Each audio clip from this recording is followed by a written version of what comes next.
Hello, this is YouGotColdYogurt. Welcome to my channel. Today I'm going to play Star Trek Resurgence. This will be my part 2, second live stream. Okay, alright. Let's see. Let's do some. Let's see. Okay. Alright. Okay, good.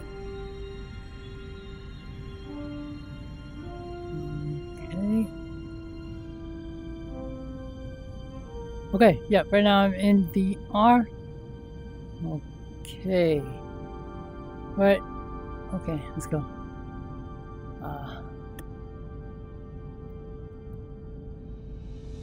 Alright, let's start. Let me check the quick settings. Music volume. Okay, great. Louder.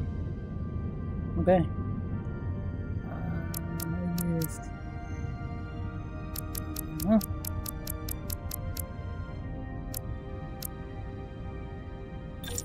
Okay, let's play. Okay. All right, let's continue.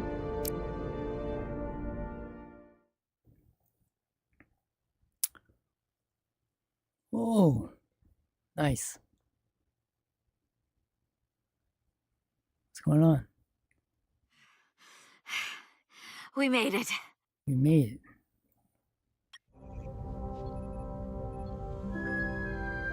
They're safe. Bringing the SIF fully online. Do it.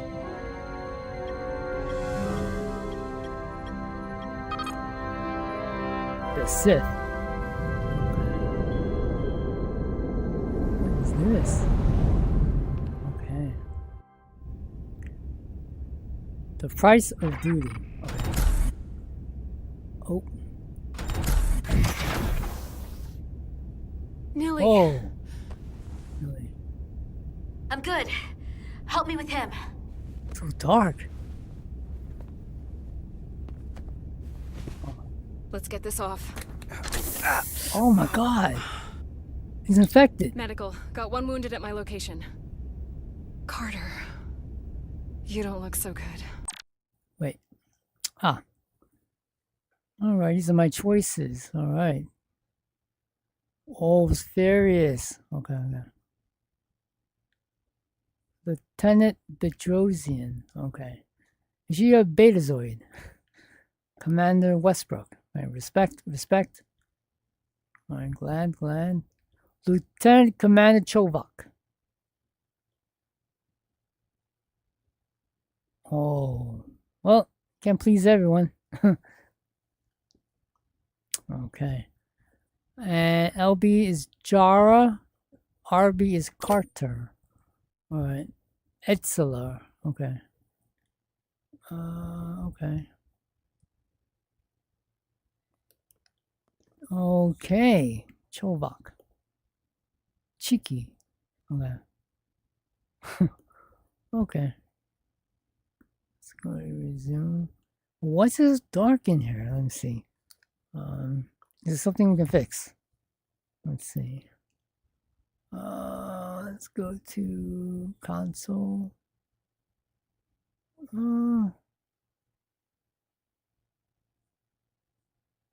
Alright, this is as light as it can get. Okay, alright. Alright, let's go.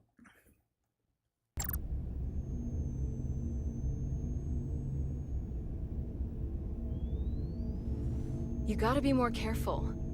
I just got here. I'm not ready to see you two get blown to space dust just yet. Now let's get you down to sickbay. Great.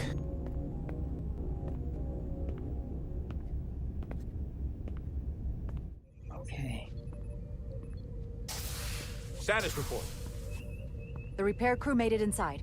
EPS flow is back to nominal levels. The SIF is back up. How does this affect mission readiness, Mr. Ermot? Releasing the docking clamps using hull polarity minimized damage to the Resolute. We'll have some last-minute repairs to make, but if we reapportion some of the staff, we can make our departure on time. As of now, however, we are successfully moored to the station. Good to hear. Send updates to my ready room. Commander Rydek, with me. Okay, write it. I think he's unhappy.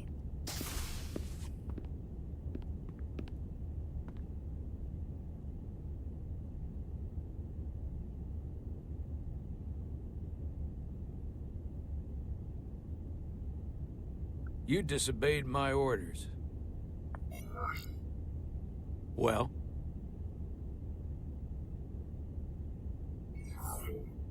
I'm sorry for that, Captain. You I did what I thought was... disobeyed my orders! Whoa. And not just in front of the bridge crew, but the Starbase staff as well.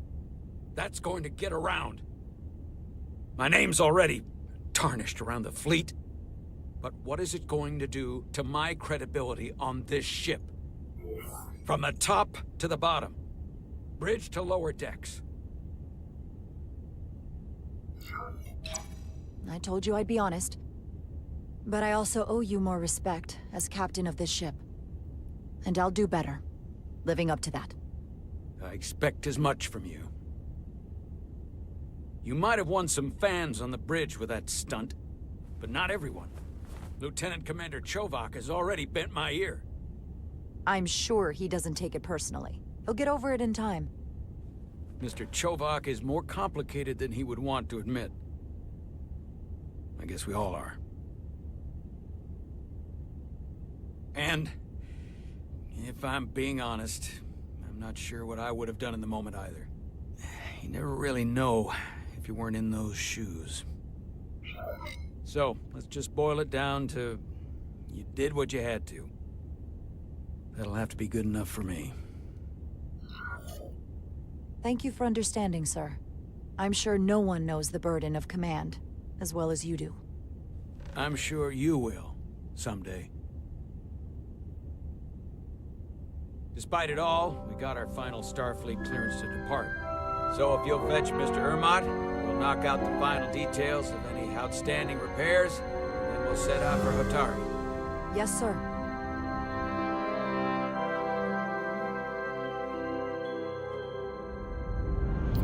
Okay. Okay. Oh, that's cool. USS Resolute. Okay. See?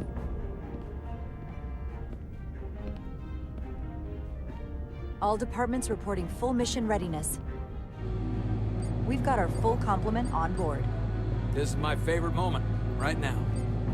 The start of a new mission is always full of possibility. The Orion Syndicate could sell it as a drug. Don't let the Admiralty hear you say that.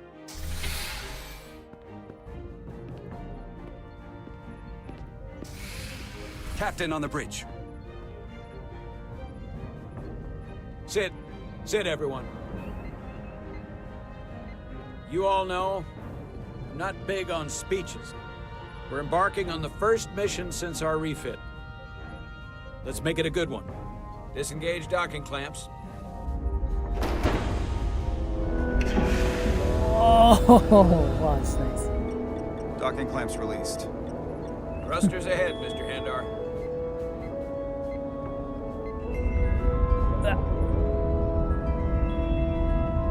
Okay, there's a space station. Oh, wow. Very shiny.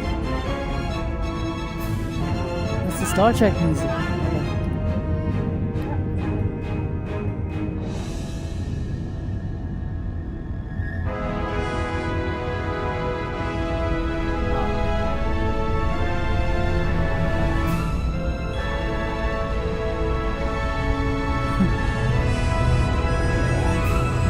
That should do it. Set a course for the Hatari system. That is cool. Prepare to go to Warp 8. Aye, Captain. Warp 8. You know what? You take this one. Me? Engage. Oh, make way. Engage. Engage.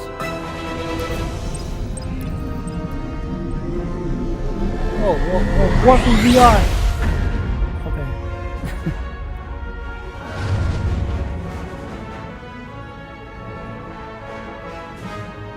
Simple, but effective.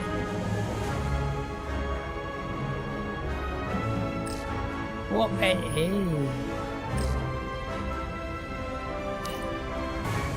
Hard trigger. Oh! What's going Easy. on? Thank you.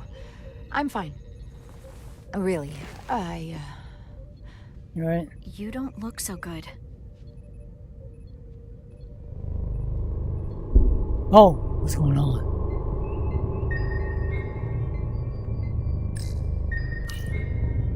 What's the hell? I have to get to sickbay. Go. What the? What's going on? Commander, help me get her inside. Oh my god. Alright, she can't handle warp.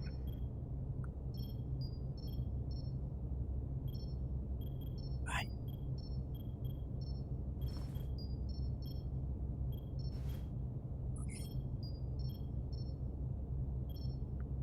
Well, that was quite a scare.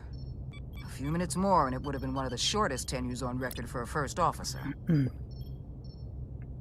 Is that the engineer that was out on the hull? That storm did a real number on him, but he'll live. Just needs rest. You should worry about yourself. Your deridium levels got dangerously low and destabilized your cell structure. This is definitely one of the more memorable first days I can think of. My name is Dr. Aram Duval, Chief Medical Officer. To be honest, I've never met a Kobliad before. Cool. You're... Rare. I know. I was going to say special. Your people's numbers have dwindled, despite the Federation's efforts to find a more readily available alternative to the deridium you need to survive. Oh, I thought she was a Yet Kardashian. you joined Starfleet and managed to Kardashian. thrive. I imagine the responsibility must be overwhelming. Maybe even a burden at times. I know what it means. And I know the responsibility that comes with it. But I can't be anything more than who I am. And if someone has a problem with that, or expects something else, then that's their problem, not mine. That's exactly right. And don't worry, I won't treat you like a science experiment. I just do the science and leave the experiments to Solano.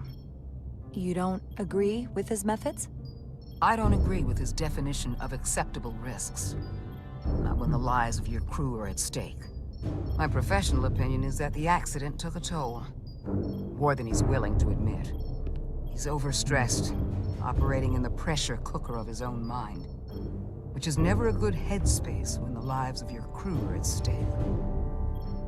What concerns me is that now he's even further away from the thing he's been chasing his entire career. Breakthrough discovery. Oh, A major innovation. Something he can put his name on. The more the time passes and the further out of reach it gets, the more risk he'll be willing to take. We all have to chase our dreams, don't we? We need to take some risks. Isn't that why we joined Starfleet? But not at the expense of other people's lives. It's too high a price to pay. And I have to give you credit for what happened on the bridge. It took guts to defy a direct order. Huh. I guess word travels fast around here. It's a small ship, and everyone's curious about the new XO. Fortunately, your cell structure's almost completely stabilized. And I'll spare us both the lecture, but I do feel it's my responsibility to remind you, without regular infusions of deridium, you will not live. what? It's as simple as that. Deridium? Understood. And my work here is done.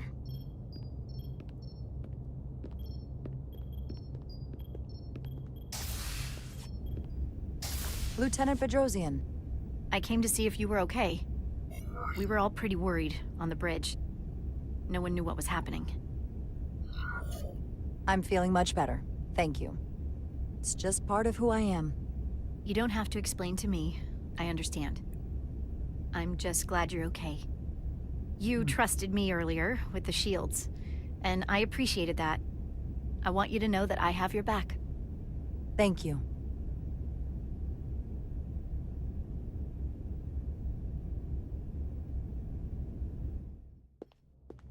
Now, Carter, the emissions that gave you that burn are quite unusual, like everything else that goes with this storm.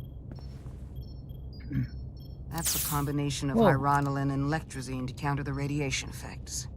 That should help speed your healing. She's come by a couple of times to see you already. Be brief. It's good to see you awake again. I was starting to get worried. Not that you aren't in good hands with Dr. Duvall. You did take one hell of a shot, though. I hear you've been checking in on me. Thanks for that. One of the benefits of working a security rotation. Lots of opportunities to walk by sickbay and stop in. Millie was looking in on you too, by the way. But since it's just us right now, I had a chance to think about this while I was away. And I thought it was important that I just come out and tell you, instead of tiptoeing around it. It's okay, Miranda. You can tell me anything. I know that. Then come on. Just spit it out. I'm trying. Let me talk. What I'm trying to say is, we've been really good friends for a long time. But I got back here and I couldn't ignore it anymore. I want to see if there's more between us than just being friends. You don't have to explain it. I feel the same way. There is something between us. So, do you want to find out what that something is? If it's there for you, and it's there for me, why not give it a try? We don't have to put too much pressure on it. Let's just see where this goes. I like that. Definitely felt some pressure coming down to see you. Sorry to interrupt, but the patient needs to rest if he wants to get back to his old self. Of course. I'll see you again soon.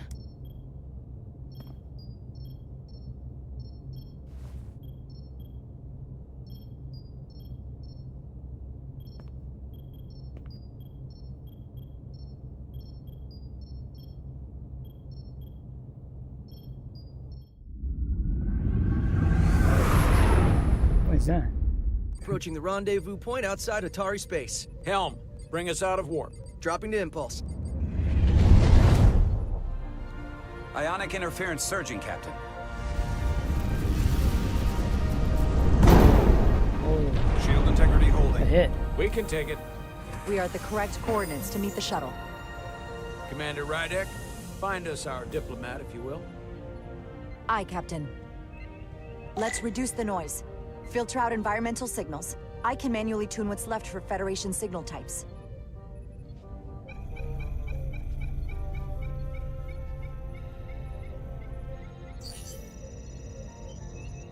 I've located the shuttle. Opening comms. On screen. Oh, Shuttle to Resolute. Shuttle to Resolute. Debris field. Lost maneuvering. Losing. I can't get it any clearer. oh. I won't get a transporter lock. It's just not happening. Power up the tractor beam. We'll pull them directly into the docking bay.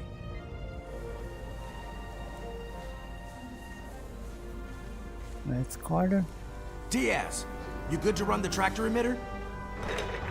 Yes, sir. Copy. You sure? I'm sure.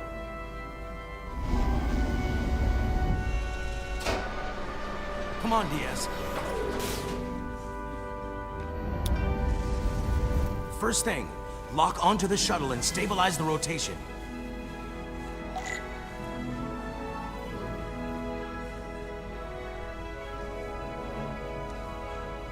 Whoa.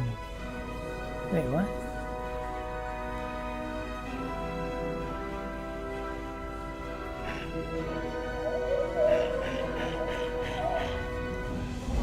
Okay. Pull her in. We're pulling in debris. I'm on it.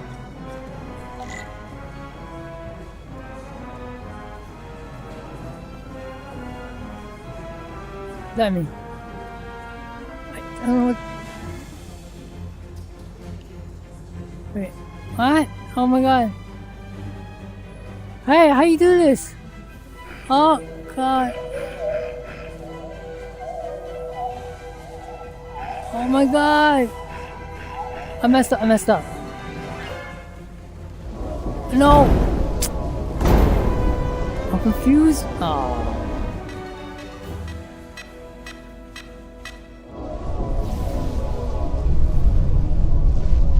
Wait, what happened? That's gonna take out the shuttle. No. There's the bridge. There's a large piece of debris headed for the shuttle. The tractor beam can't handle it.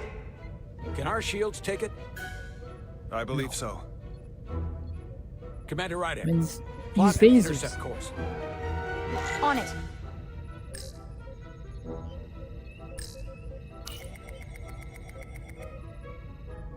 What? What am I doing? I don't know. Oh god. Alright, what's up?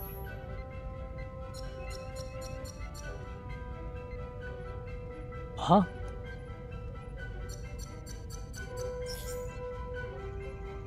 Here we go. Maneuvering thrusters bearing 53 Mark 17. 200 meters on an intercept course. Maneuvering.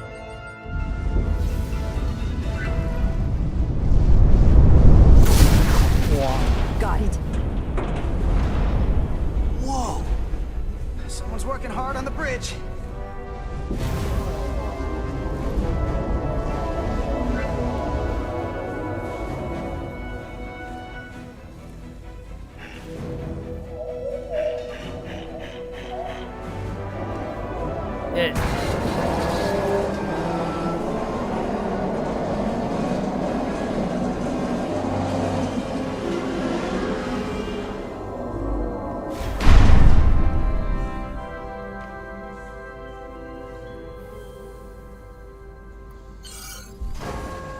We got the shuttlecraft on board. Good job. We're on our way down to meet them.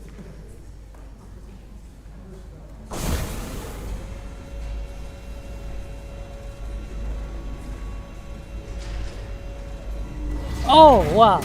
Terra firma, so to speak. Vulcan. Ambassador Spock.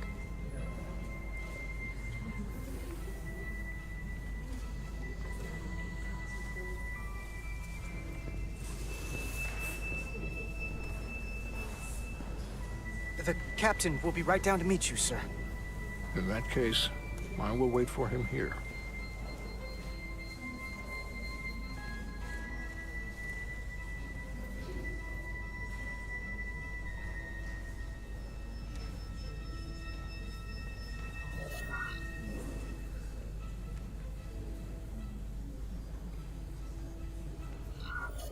Well, let me be the first to say, welcome to the Resolute, Ambassador. Thank you, Petty Officer...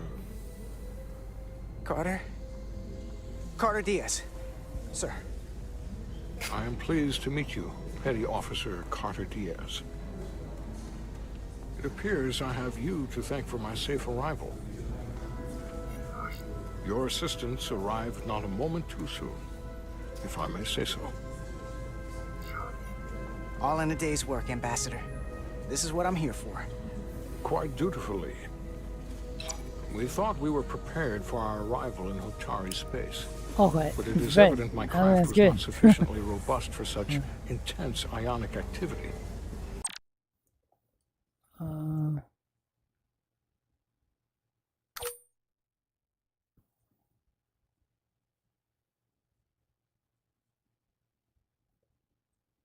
Okay, sounds good. The storm has been pretty intense. There was an element that was most unusual. Before you came to our aid, our maneuvering thrusters and impulse engines were rendered inoperable. So we attempted a short traversal at warp speed, only to find that we could not achieve warp at all, even though our diagnostics computer showed no faults or anomalies. What do you make of that? When all indications say that warp speed is possible, but in practice, we find it is not. Well, this storm is one of the strangest phenomena we've ever encountered. It's disrupted other systems. Who knows what it might do to a warp drive? Yes, it would seem further investigation is called for. Take readings, run some additional diagnostic checks, and we'll get to the bottom of this. Quite logical, Petty Officer Diaz. Thank you. Ambassador Spock, Excuse me. I'm honored to have you aboard. I'd like to get right to it. We're already behind. Alright. Okay. Alright. Nice. This is epic. War.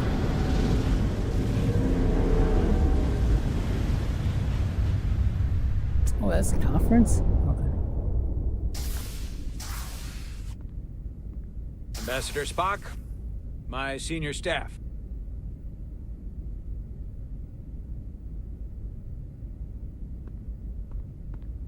It's not every day that a captain gets to welcome a Starfleet legend aboard.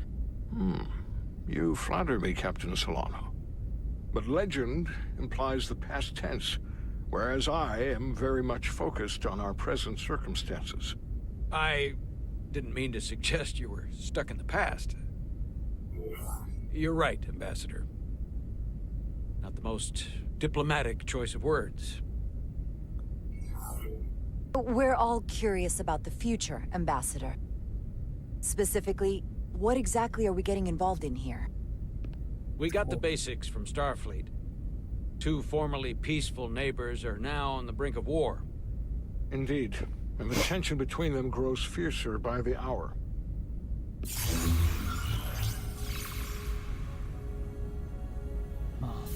Elydia and Hotari. Elydians are the more advanced species. They made first contact with the Hotari over a century ago. The Lydians. This is Tau, the Hotari moon. It is rich in dilithium, and for decades, the Hotari and the Elydians have shared a mining operation there. The Elydians provide the technological resources, while the Hotari have served as the labor force. The stability of that arrangement was the source of their peace, until recently. The Hotari have suddenly and forcefully seized control of the mining operations and expelled the Elydians from their system. Fuck. That is the official story, What the hell? as told by the Hotari when they requested Federation mediation. But the details remain scant. Communications between all parties have been limited by the ionic interference. What? How is it the Hotari were able to turn the tables and take the mines against superior forces, especially after decades in this arrangement? Unclear. The answer to that question may be the key to a new, lasting peace, and one that I hope we can uncover during these negotiations. But it is unlikely the relatively primitive Hotari forces would stand a chance against the Lydian fleet if this escalates Lydian to open fleet. war. Okay. Left unchecked, this conflict will result in more bloodshed, which is what we are here to prevent. And the dilithium trade hangs in the balance. Clearly, the Hotari have been exploited in this relationship. Maybe we can persuade them peace is the more profitable alternative for everyone. They both profited from the mines. And for the Hotari, something is better than nothing. Peace is our objective, after all. If we could convince them, it would restore the peace. But we would need the Hotari to accept a difficult compromise. Yeah, we gotta side Made with all the them. more difficult by the emotions flaring on both sides, no doubt. Neither the Elydians or the Hotari are members of the Federation, so we can't make them do anything. There is an additional complicating factor I should mention. In the past, the Federation has relied on the Elydians as a source of dilithium. That certainly changes things. Federation sources its dilithium from a lot of places. Yeah, and this is one of them. So we've already played a part in this. Unfortunately, that is indeed the case, Commander Rydek. We're morally obligated to make this right. Hold on. Our only obligation is to negotiate the peaceful resolution of this conflict. Given the Federation's involvement in the Elydium dilithium trade, Captain Solano and I must make every effort to appear neutral in these negotiations. What worries me is if this whole thing unravels, and we're at the mercy of the storm at less than full strength. We can't let it come to that. Considering what the ion storm has done to our ship, And the Ambassador's shuttle. We have to assume the Elydian fleet has had problems with it as well. This recent surge in the energy disturbance temporarily levels the playing field. Commander Westbrook is correct. The energy anomalies around the Hotari systems have been noted in the past. If it's keeping the two sides talking instead of shooting at each other, that actually helps us negotiate a peace. And we'll take advantage of that as long as it works in our favor. And when it doesn't? All the more reason to learn as much about it as we can while we are here. We do not want to be caught unprepared, should the energy anomaly continue to fluctuate. So I trust we understand our circumstances. We're operating on a strict timetable here. Yeah, meeting's We're going to over. be leaving for the negotiations shortly. Commander Westbrook, I want you to leverage our systems to investigate the anomaly from here while we're gone. Aye, Captain. Thank you all. Dismissed. I want to speak to both of you privately.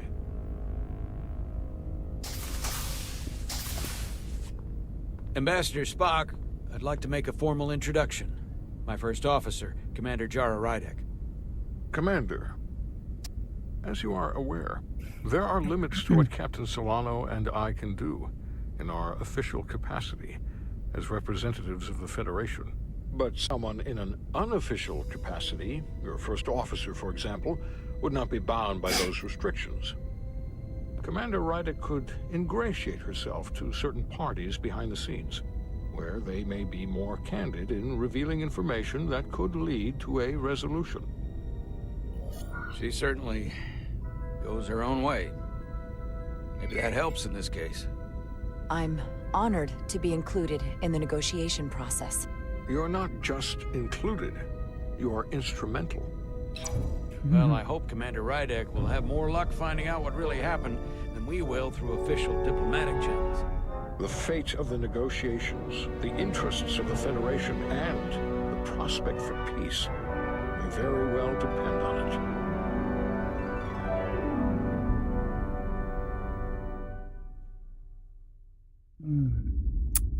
Okay. Wow. Okay. Navigational complexities.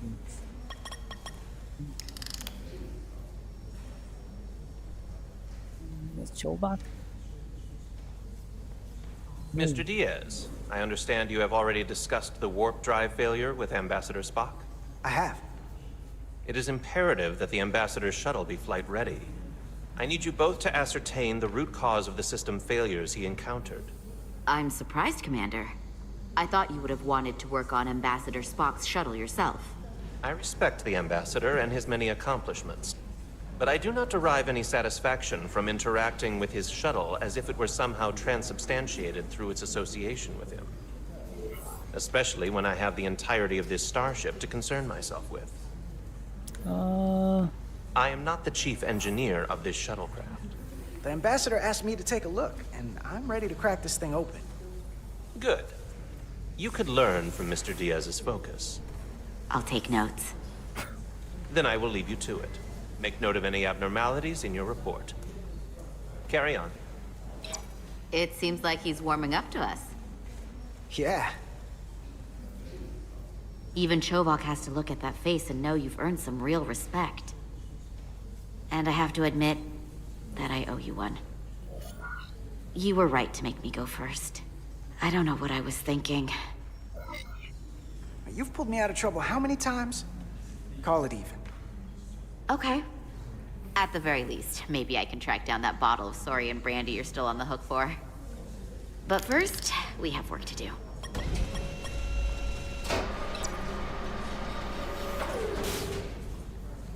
Ready to go? All set. Let's run the diagnostic.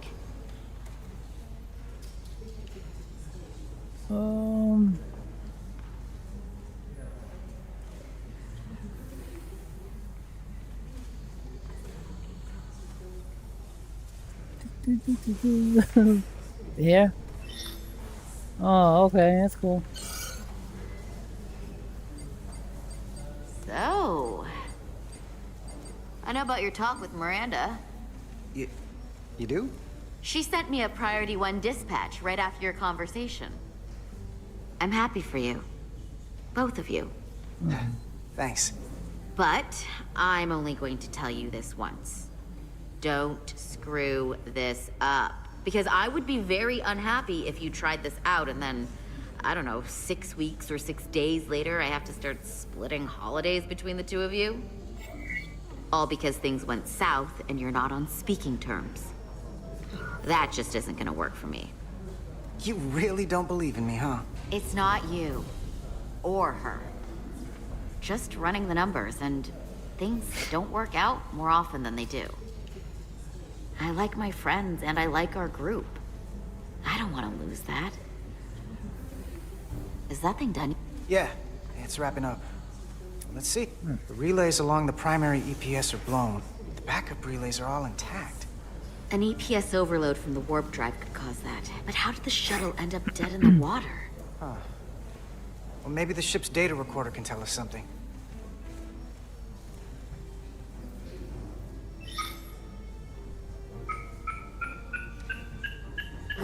Here. They were only about 8 minutes from their plotted warp point. No faults, just those warnings. What are they?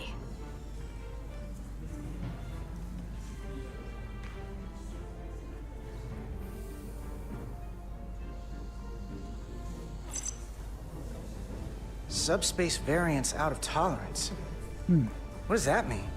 It means the main navigation array lost sight of space somehow. Will the array going offline cause that?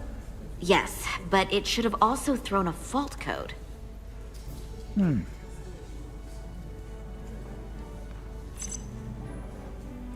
warp field became inverted suddenly. I've seen this happen when the center warp coil cracks. A cracked warp coil throws a fault code. Still, we should take a look.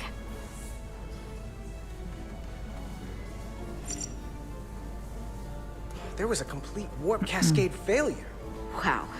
They're lucky the shuttle didn't turn inside out. Makes me think the computer panicked on the warp field equation. Any one of these failures should have thrown a fault. If it was caused by a system failure. None of this caused the relays to blow. Roll forward to when that happened. Yes, ma'am.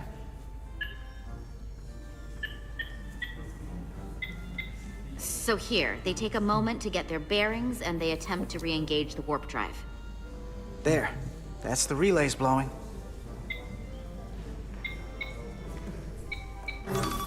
And look, there's another warp system alert. They're all the same. Subspace variance out of tolerance, warp inversions. Finally, there's a complete warp cascade failure. Then it's one of two things. Either a warp coil is cracked or the navigation array is offline. That makes sense. Divide and conquer. You want to check the warp coils or the navigation array? I'll check the other. Let's not overcomplicate this. One of these systems is likely broken. I'll check the navigation array.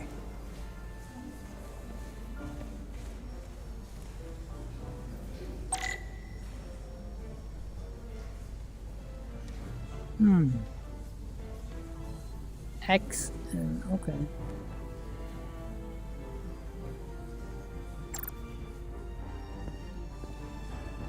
Huh? Oh, wow.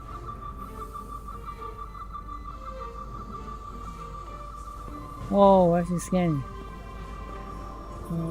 He's scanning?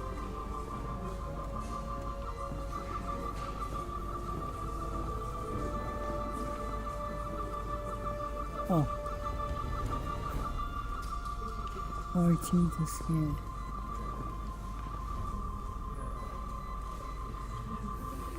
What is that? What am I scanning for? I don't know. Is it green?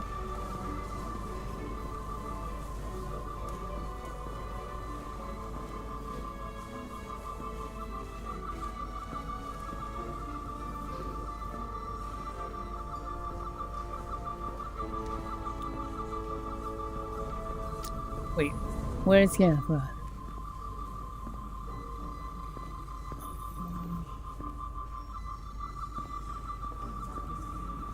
This one? green.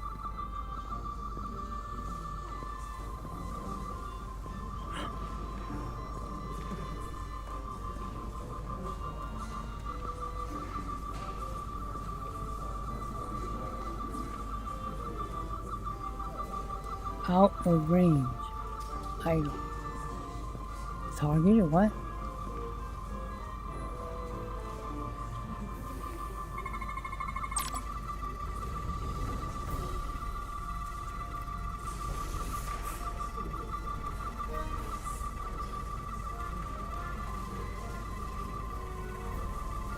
Okay.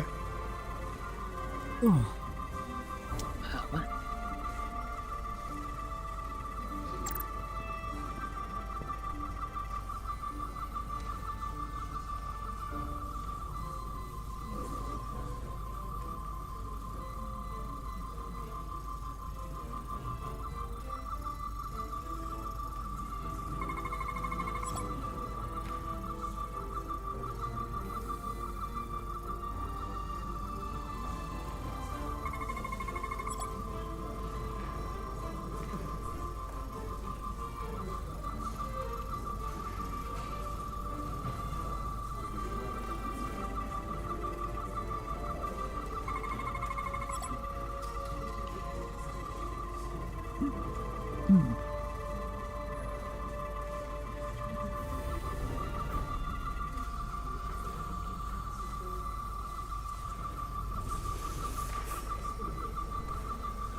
Alright. Can I scan this?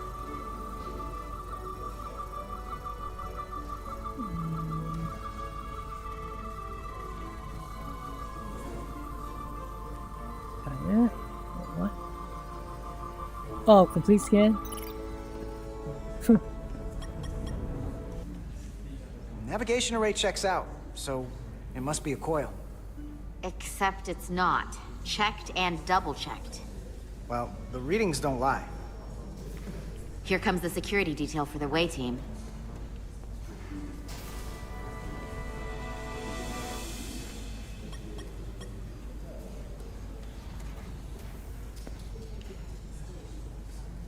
Hey. I'm not here. We're escorting the negotiating team to the surface as soon as they come down from the bridge. I don't want to interrupt some important work. I was just hoping to see you before I go. The captain and the others will be here any minute now. Should be an interesting ride down to the surface. Come on, I'm never too busy to make time for you. That's not true. No, but I am glad you came by. Now that's more accurate. I gotta be precise with you, huh? Hey, Maris. Aren't these those button pushers you're always hanging out with? And you're the phaser jockeys we always beat in Parisi squares, right? All aboard for Hotari. That another one of the captain's railroad things? Gotta be. I just usually zone out by the time he gets to the whole, steam engines were the warp drives of their day part. Catch y'all later. You don't want to miss your train. I do have to go.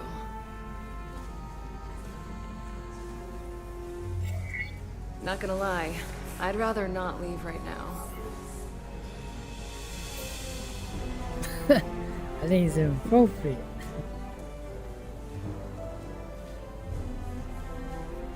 That was nice. Yeah, it was. Save some of that for when I get back. You got a deal.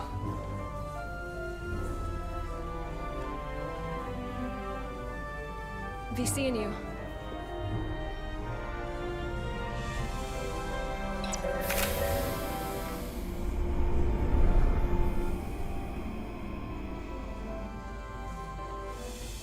Etzelar Diaz.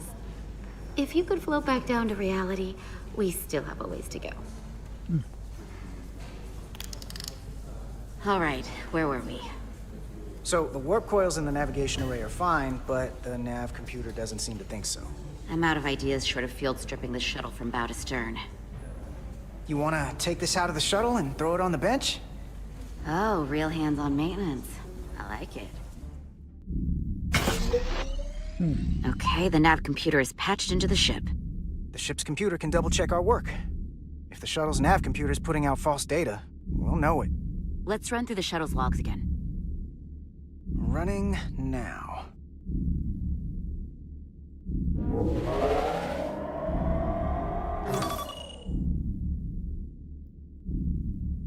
Same. Warp field inversion and a cascade failure. However, the Resolute computer doesn't show the same subspace variance. We're in the same conditions that the shuttle was in when it failed. Why wouldn't the ship's computer get a matching result?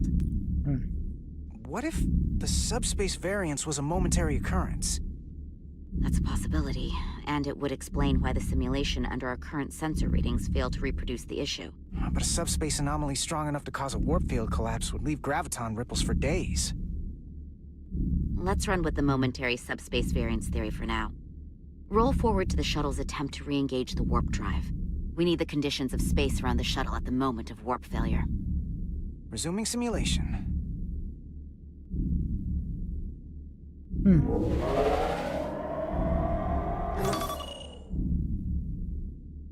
Error in warp field calculation. Cochrane formula variables are out of range. That right there. Take the shuttle sensor data from that moment. Computer, why did the warp field calculation fail? Warp field pressure returned non-orthogonal. Results are undefined. That doesn't help. Wait, what if we use a different ship? Put the Resolute into the simulation instead of the shuttle. Yeah, it should warp just fine. Unless... Computer, run the simulation with the Resolute. Resolute simulated. Computer, give me manual control on the warp power. Static field intensity, warp 1.1. 1.2.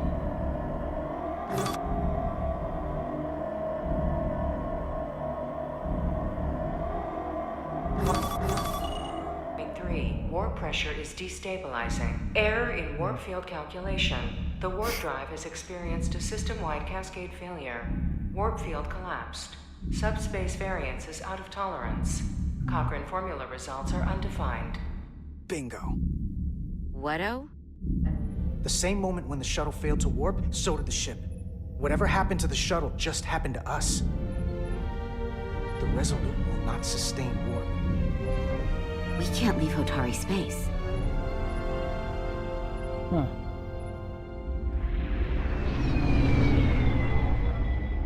Oh, let's see, Lydian ships. Lydian, what's the other one? Whoa, Thor? Lydian, Hotari, wow. Okay, what on alien world?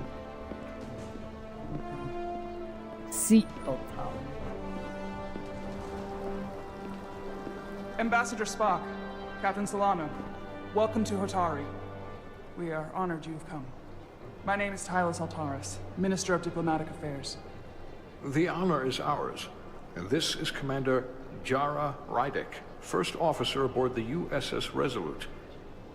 You'll find she has a keen mind, and unique insight into the dynamics between the Hotari and the Lydians. We are honored to be here, as representatives of the Federation. I'm so glad. These must be the representatives of the mighty Federation. The reigning authority in the galaxy. Or so we've been led to believe. Whether that's true or not remains to be seen. But, either way, we're grateful you've made the time to come to our little corner of the universe. And you are? This is Galvin, and this is Citron, the heroes of the revolt in the mines.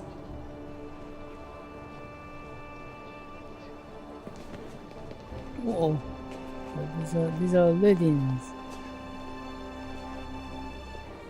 Let's hope this is the last time we ever have to come here. If you'll excuse me.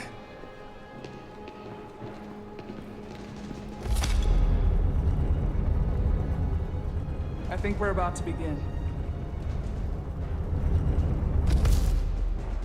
Did you hear the arrogance from that guy? I don't know what we're walking into here, but that guy was something. That may be true. But let's keep an open mind going into the negotiations. Hopefully he's just one voice amongst many. Then let's hope he's the outlier. The Hotari have invited us as their guests, so we must show them the proper respect.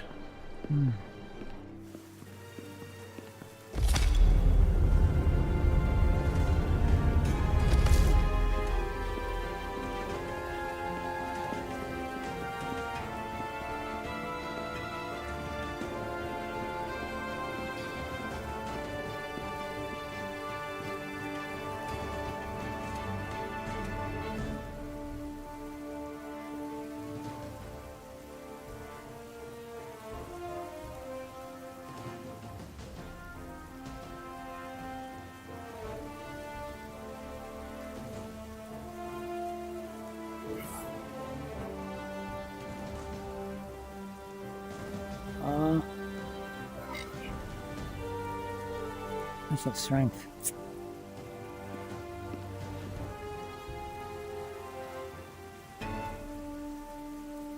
Ambassador Spock, welcome to Hotari Prime. The honor is mine, Your Majesty.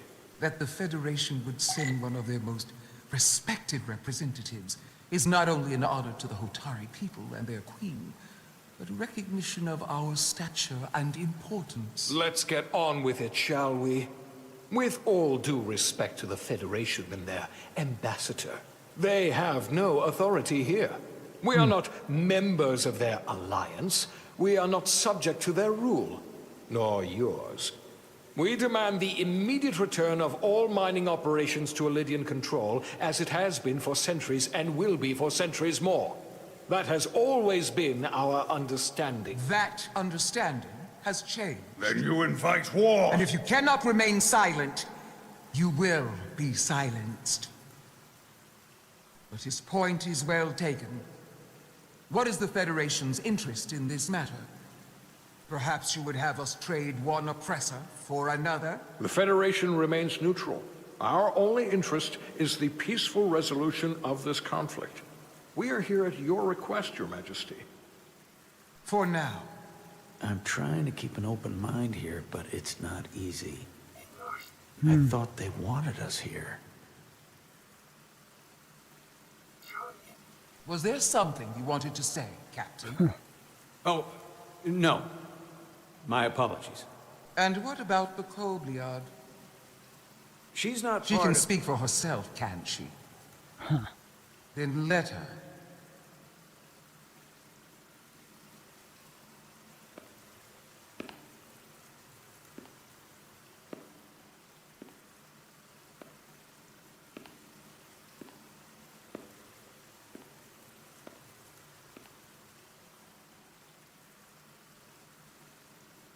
Now then, what is your name?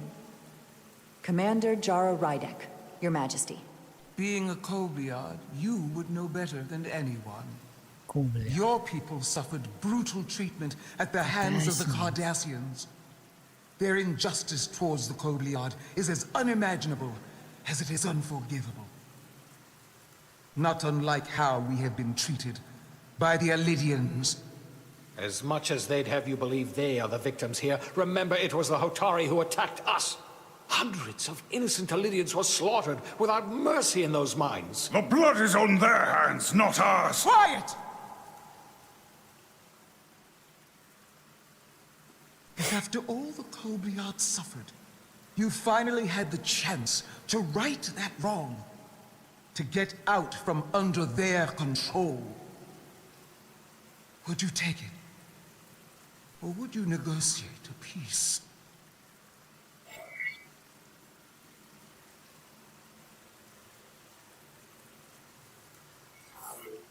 There is no remedy for what the Kobliad suffered. And I fear who we might have become in pursuit of it.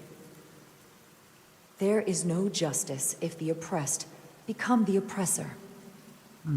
So I would willingly accept a peaceful resolution if it were offered. That is the real opportunity. Perhaps, Commander Rydak.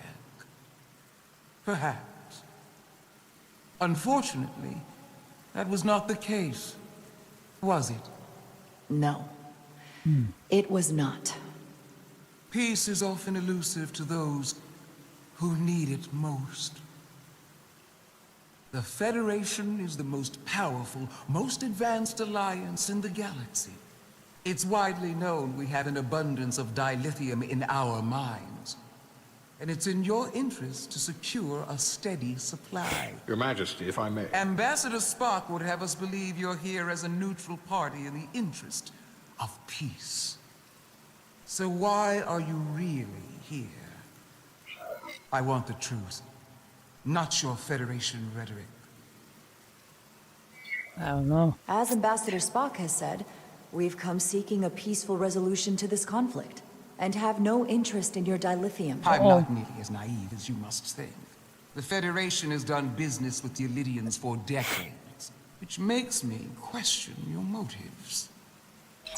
What they haven't said, but cannot deny, is a simple truth.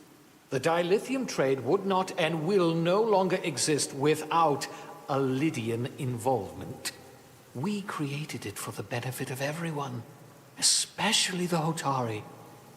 We've given them warp technology. We've let them share in the profits. We've made their lives infinitely better than before dilithium was discovered.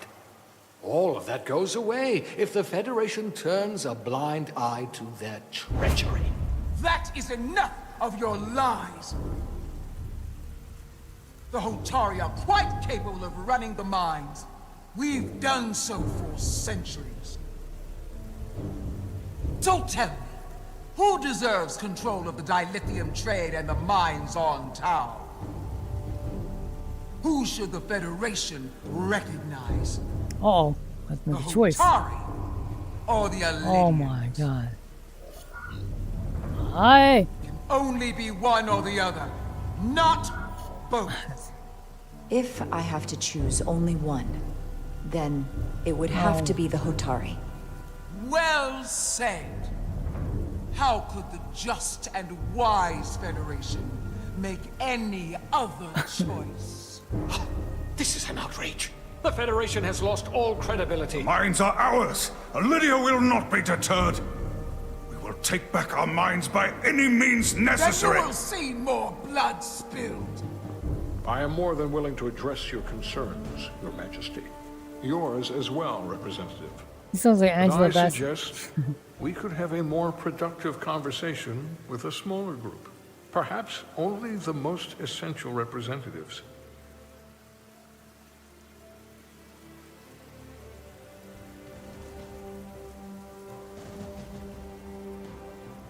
I suppose there is some sense to that.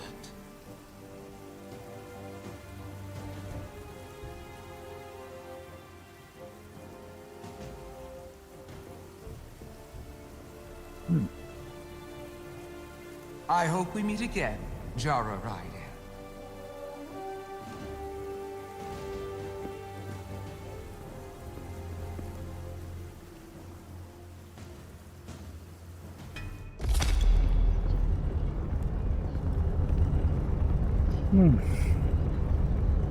Spock and I will cover everything on the diplomatic front. You make nice with the locals and see if you can get some answers. We need to find out why the Hotari are so willing to risk war. What happened in those mines?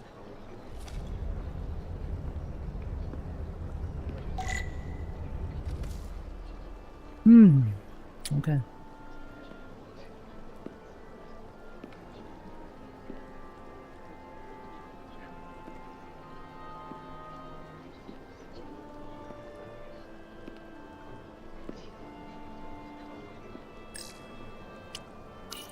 Such rough terrain.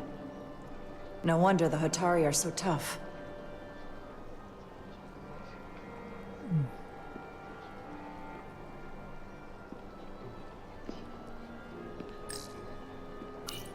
Commander Rydak, I'm encouraged to see the Federation supporting my people. I'm afraid of what might happen without your help. I'm glad to hear it. I just hope you're not the only one who feels that way. I apologize for that. These are unusual times, to say the least. Much is changing. For the first time in our history, the Hotari have the upper hand. We see ourselves as strong instead of downtrodden. New voices have risen up. Old voices shouted down. Galvin and Sidron have become national heroes. Now, they have the Queen's ear. Better or worse, depending on your perspective. I take it they're against a negotiated peace with the Illidians. Heroes tend to want more of what made them heroic. If it were up to them, they'd wage all-out war and bring ruin upon us all. My fear has been that the Illidians will launch an attack and crush us. You've seen their starship, no doubt. They could have retaken the mines whenever they wanted to, but it never happened. And as strange as this may sound, I'd almost say they're afraid. I just don't know what they're afraid of. It's still the same bluster and bravado you would expect from them.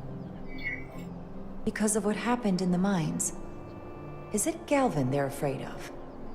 It's entirely possible, but I don't know for sure. Whatever Galvin is doing in those mines is turning everything upside down. But no one knows exactly what's happening.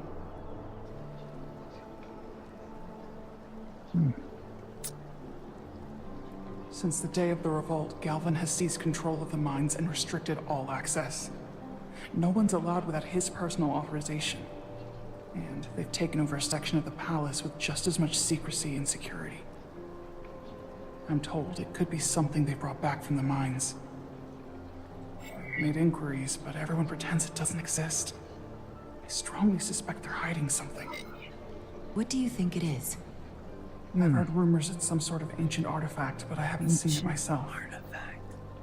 How can we know?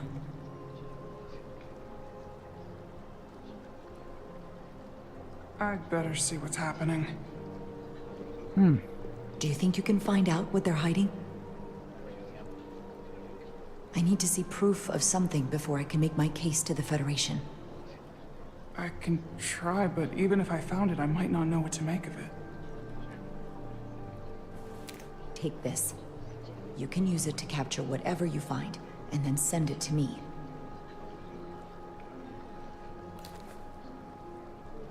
Thank you. I will let you know what I find. And I look forward to our meeting again.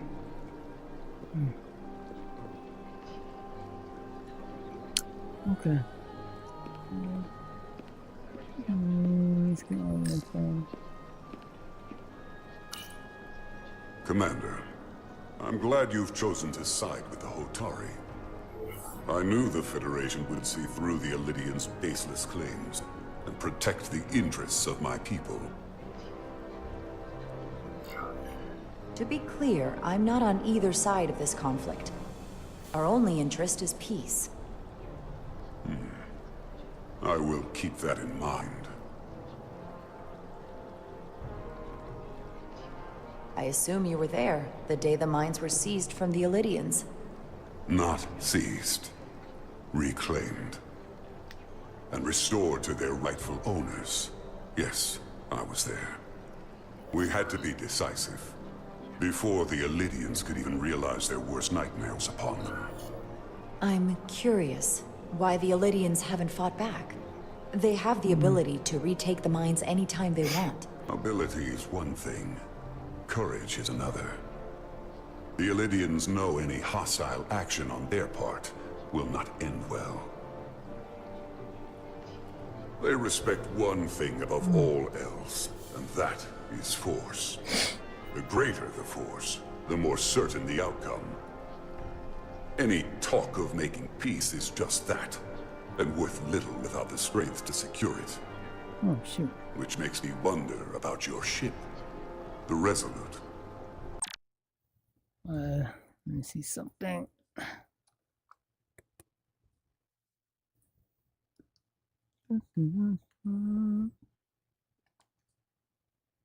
Oh.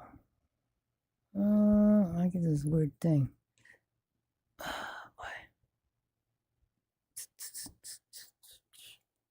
Right here. Is it better? What? Nope.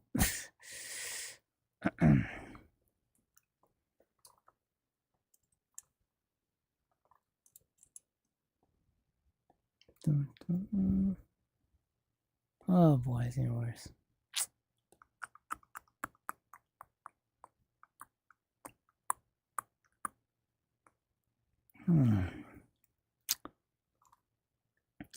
Well, let me see something.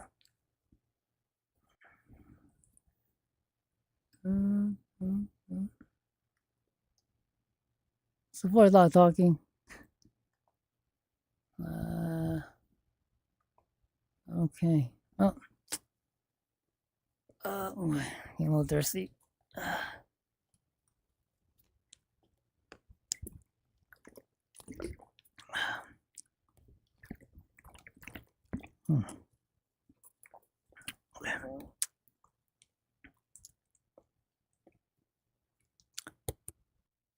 Okay.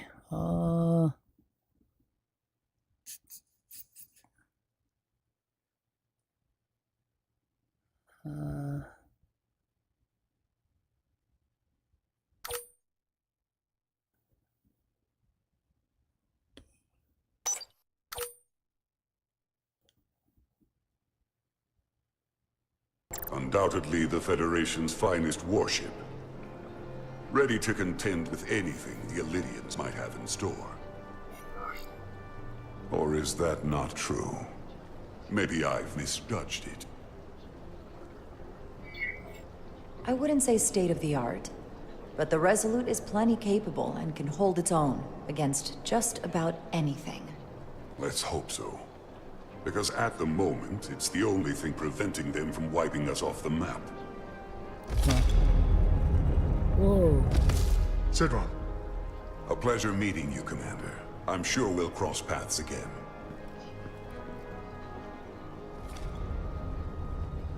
Sorry, I couldn't help but notice you were speaking with the Hotari this whole time. I figured in the interest of fairness, I should offer another perspective. Of course. I'm probably not telling you anything you don't already know, but these negotiations rely on the Federation's neutrality, as does any hope you might have for a supply of dilithium in the future. So, why you would choose to side with the Hotari escapes me. Without Illyrian involvement, there is no dilithium trade. But clearly, you weren't aware. We are and will remain completely neutral. Our only interest is the peaceful resolution to this conflict. As is ours. Of course, the question is, at what price? Major Salit Arminta, Special Attaché, Illyrian Armed Forces. Pleasure to meet you, Commander. I have my issues with the Hotari, but I have to give them some credit. They know how to seize an opportunity. Inciting an uprising the same day as a massive once-in-a-lifetime ion storm. Our assumption was that this storm was just an anomaly. Yes. Let me see.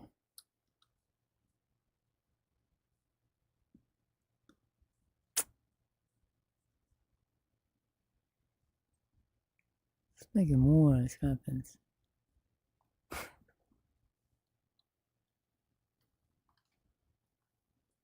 A very convenient anomaly. At least that was what we were told. Of course, I wasn't there. But who am I to say otherwise?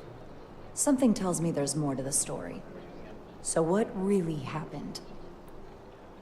Well, the official story is that it was the storm that enabled the revolt. How else do a bunch of unarmed, unorganized miners seize control of an entire moon, much less thousands of mines? But I've talked to people who were there.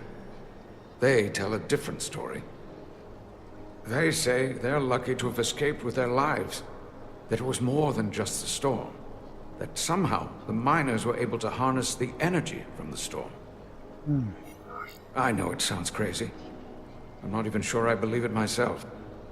But that's what they said. You just answered your own question. How do a group of miners do something that in theory can't be done? That's how. Harnessing the storm. But even if it's true, how does that even happen? You tell me. Found an artifact. If you'll excuse me, Commander Ryder.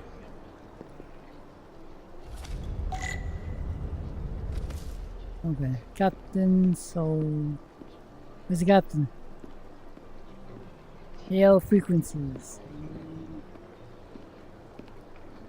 Tricorder. Where's the tricorder? What, how? Where's Solano? What? Like that? Wait, there's something over here.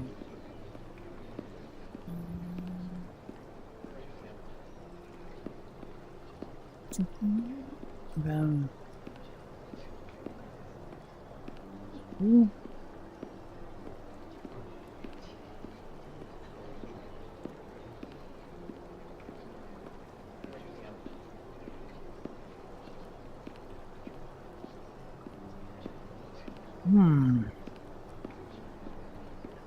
Our hail frequencies.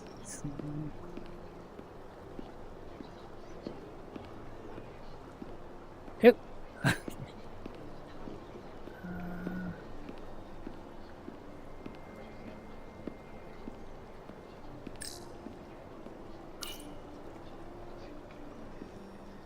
They seem proud of their culture.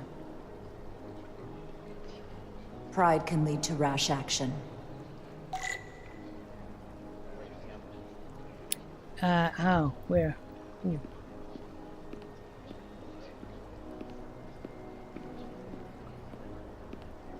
I can't find Captain Solomon. What is this? Oh my god, what is this? I was walking here and see something. Wait, what? This, the banners? Oh my god.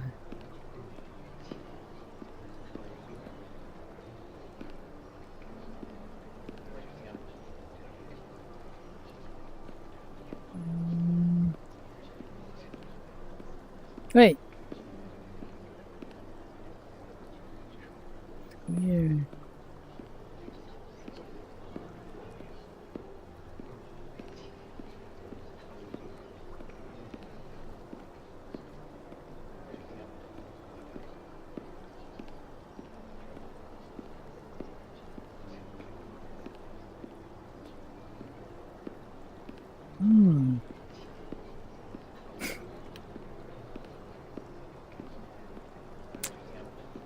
Something. What? Okay.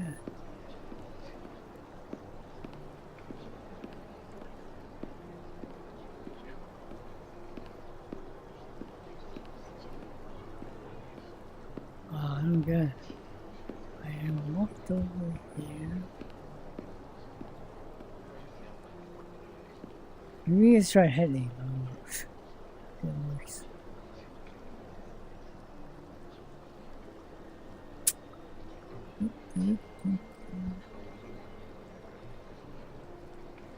Oh no, it's input.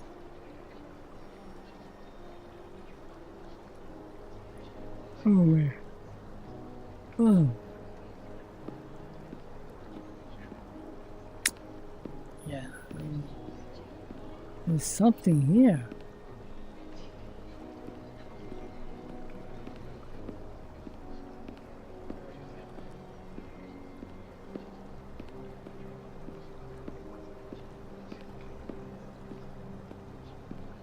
Okay, I'm not in.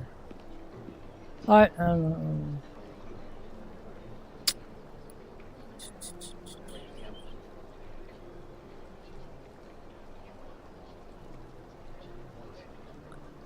Okay. Oh, where's that? Where's that? Oh, is this? Wait, what? Huh? What is this?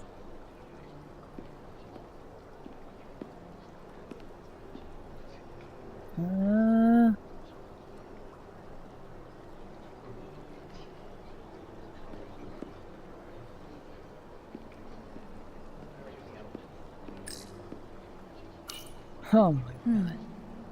Soothing.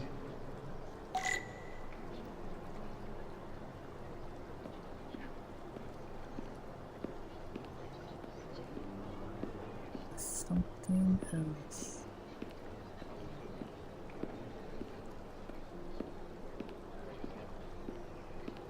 Okay.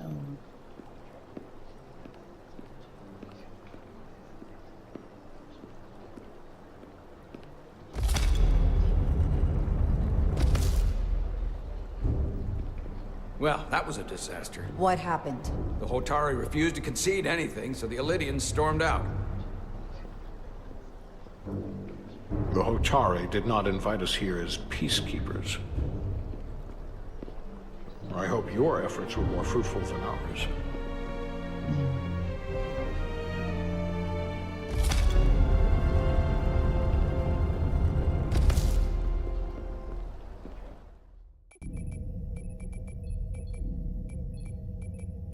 Gravitational harmonics failing to resolve.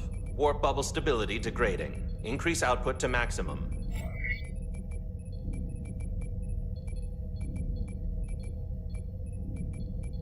Oh my god! Oh my god. Increasing warp output to maximum. It's happening again. What? What failed? It is evident that presently, the Resolute cannot achieve warp propulsion. Since our diagnostics rule out any problems with our warp systems or anything about the ship, the problem appears to be the fabric of space itself. Space itself? You're saying something about this region of space prevents warp travel? Uh-oh. Prevents it, or can't sustain it. However improbable, that appears to be the case. The storm didn't stop us from leaving space dock and traveling here. But could it still be causing this interference with warp travel? We must follow sound investigatory principles. Do not let an assumed conclusion drive your analysis. Sometimes we need a little inspired thinking, Mr. Chovak. Captain Solano is on his way back from the negotiations, and I want to have some answers for him when he gets here. Indeed. Given the facts at hand, we may be able to deploy subspace probes around the ship to construct a clear picture of the phenomenon. Around the ship. I'll prep a shuttle. Okay. The scientific method.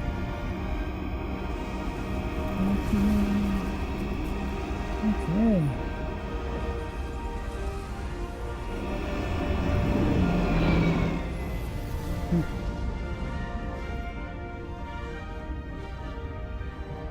I'm setting up a waypoint at a distance roughly corresponding to the edge of our warp field. When we get there, I'll deploy the first probe. Okay, fly the shuttle to your objectives.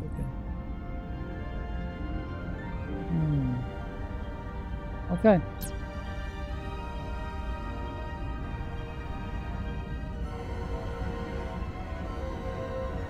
No. Okay.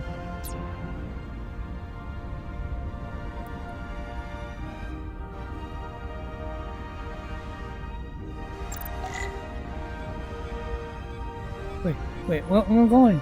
I don't know.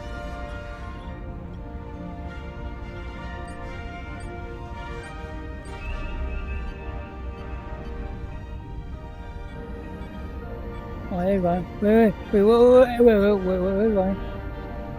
I don't know where you're going. Where are you going?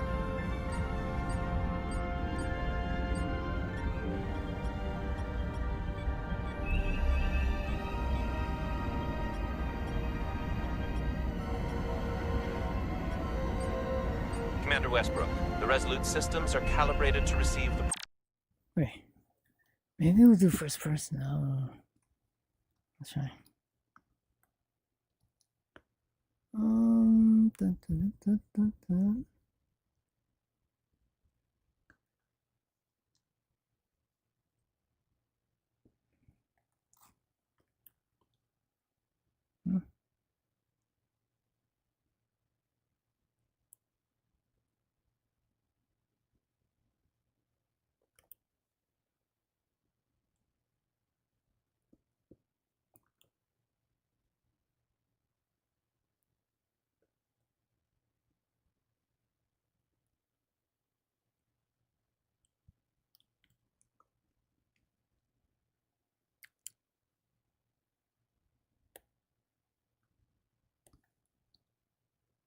Probe's readings. We are standing by to reproduce the warp field collapse after the first probe is deployed. Thank you, Mr. Chovak. We'll be in position shortly. And, Mr. Diaz, do take care in piloting the shuttlecraft. Now is not the time to indulge in the human penchant for joyriding. Let's try.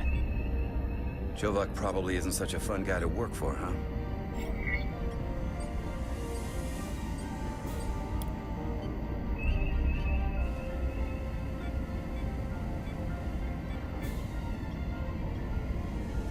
Wait, what happened? What happened? What happened? Nah, Lieutenant Commander Chovak's not so bad. You know, once you get used to him. And, I've learned a lot working under him. I have a feeling I'm going to have to work harder to be a political animal like you, with this new first officer coming aboard.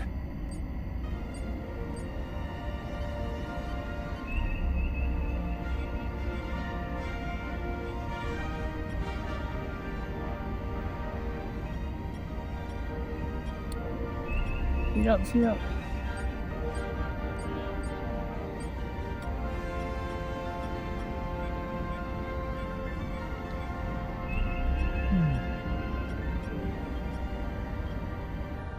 This is far enough.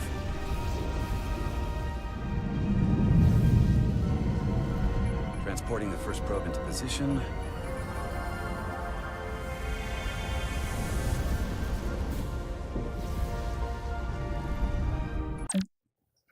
Okay, I think we'll get out of that. Alright. Press save and dash.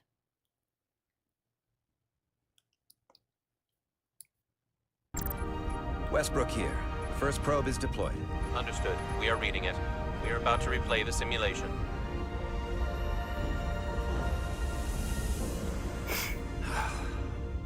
Problem? I just can't get a handle on her. Commander Rydek. She rejected my plan to use a deflector pulse against the storm surge. But on the other, she did listen to my advice and used the whole polarity trick to get you through that excursion alive.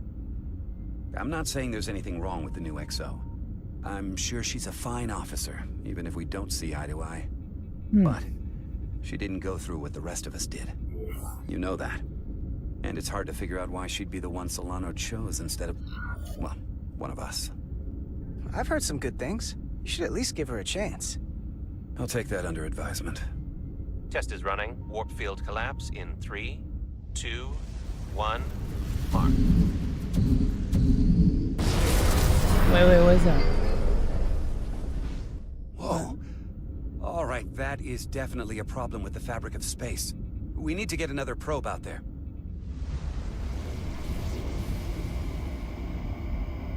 With 2 points of data, the Resolute and the probe, we've managed to get an interference pattern. I'm setting a waypoint to a particularly strong area of interference. We'll deploy the second probe there.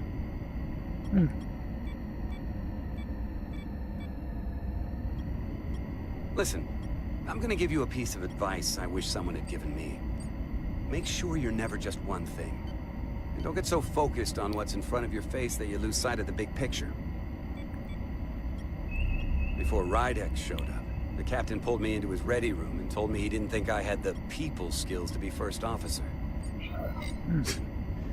What a load of crap.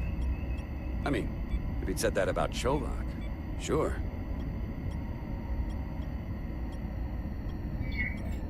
I appreciate the advice, Commander. I'll make sure I keep my options open. I don't need to tell you how to operate. You're already well on your way. You're a capable engineer. You're good in the field. Keep up the good work, and who knows? A solid jack of all departments like you could be Commander-in-Chief of Starfleet one day. Hell, Admiral Jellicoe started as a shuttle pilot. And there are places to go in the enlisted ranks, too. You know, I'd be the best leader Starfleet ever had. Lower decks always have to fix all the problems Command causes. Maybe I'd just save everybody some steps. Well, don't forget about us little people when you're running things. Of course not. You gotta remember where you came from.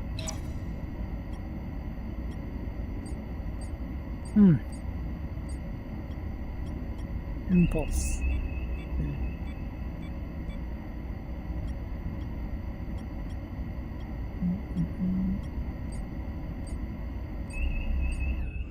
Here, this is close enough. Stop the engines. Deploying the probe. Oh, that's a probe? Okay. Westbrook to Commander Chovak. We're ready for another sampling of data. Very good. Running the simulation again. Warp field collapse in 3, 2, 1. There it is again. I saw it. It seems to be directional. Well, what about the scans? Anything?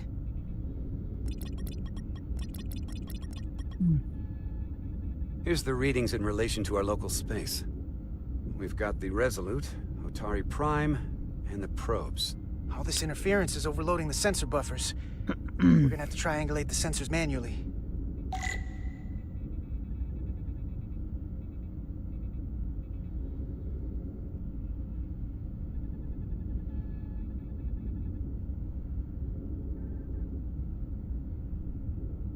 Wow, what? Move vertical? Okay.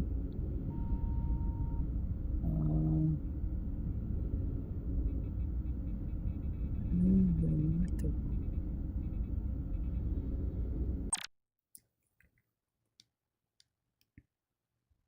Wait, what? How do you escape?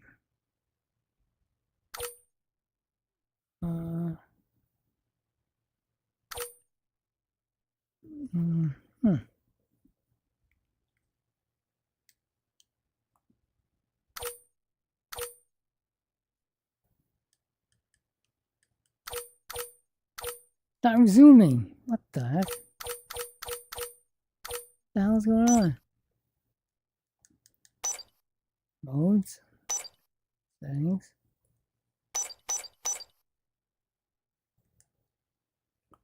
What's going on?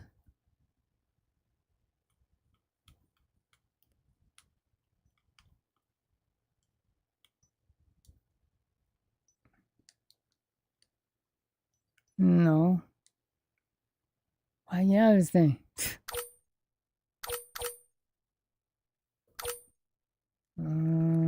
Issue now. Let's see. Let's see, can I use the mouse? What am I doing wrong?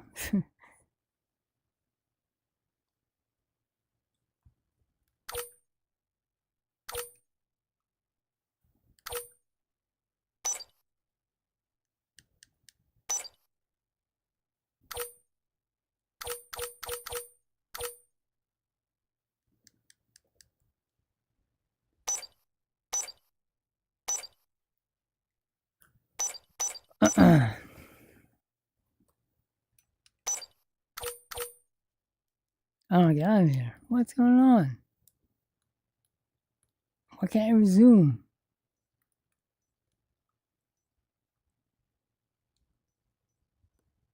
What am I doing wrong? Escape? Maybe that's it.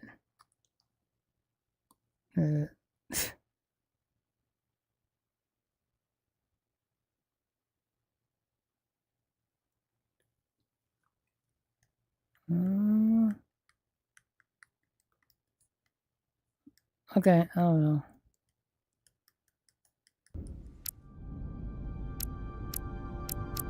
So again, the scientific method. Oh boy. No, I start over again.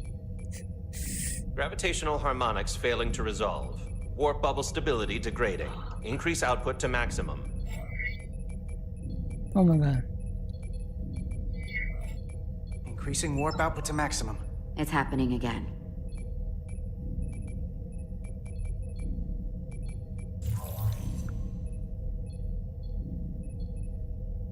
It is evident that presently, the Resolute cannot achieve warp propulsion. Since our diagnostics rule out any problems with our warp systems or anything about the ship, the problem appears to be the fabric of space itself. Space itself?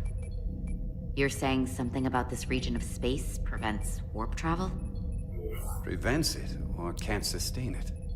However improbable, that appears to be the case. The storm didn't stop us from leaving space dock and traveling here. But could it still be causing this interference with warp travel?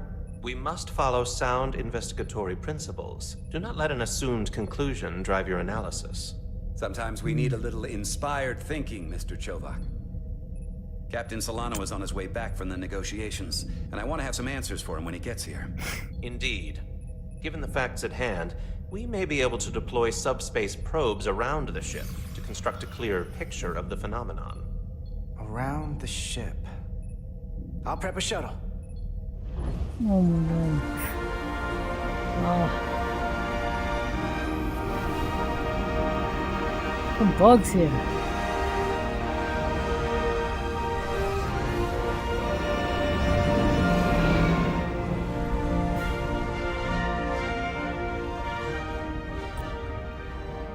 I'm setting up a waypoint at a distance roughly corresponding to the edge of our warp field. When we get there, I'll deploy the first probe. Use to turn.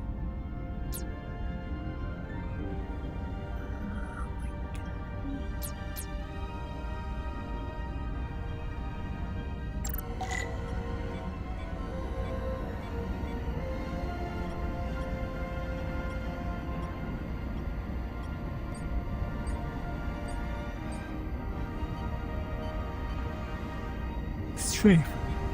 Commander Westbrook, the Resolute systems are calibrated to receive the probe's readings. We are standing by to reproduce the warp field collapse after the first probe is deployed. Thank you, Mr. Chovak. We'll be in position shortly. And, Mr. Diaz, do take care in piloting the shuttlecraft. Now is not the time to indulge in the human penchant for joyriding. Chovak probably isn't such a fun guy to work for, huh?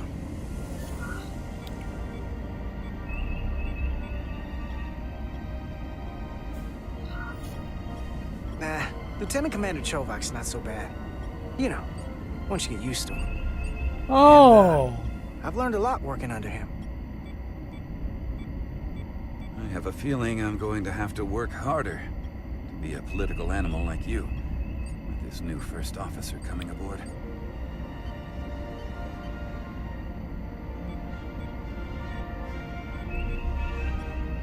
Okay.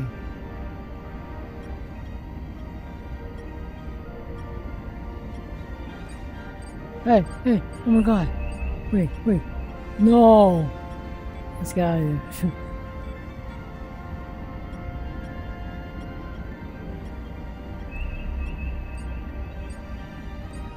This is far enough.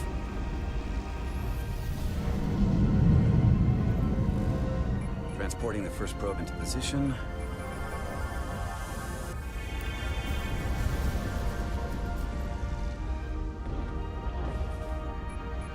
Westbrook here. The first probe is deployed. Understood. We are reading it. We are about to replay the simulation.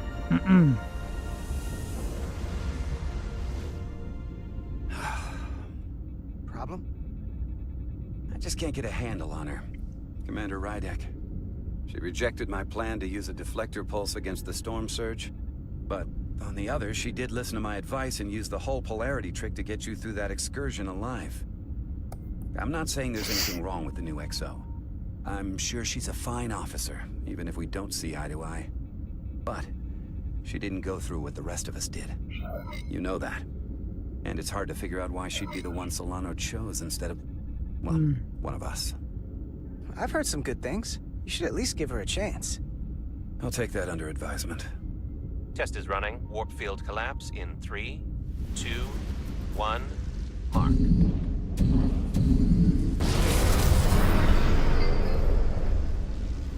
Whoa. All right, that is definitely a problem with the fabric of space. We need to get another probe out there. Okay. With 2 points of data, the Resolute and the probe, we've managed to get an interference pattern. I'm setting a waypoint to a particularly strong area of interference. We'll deploy the second probe there.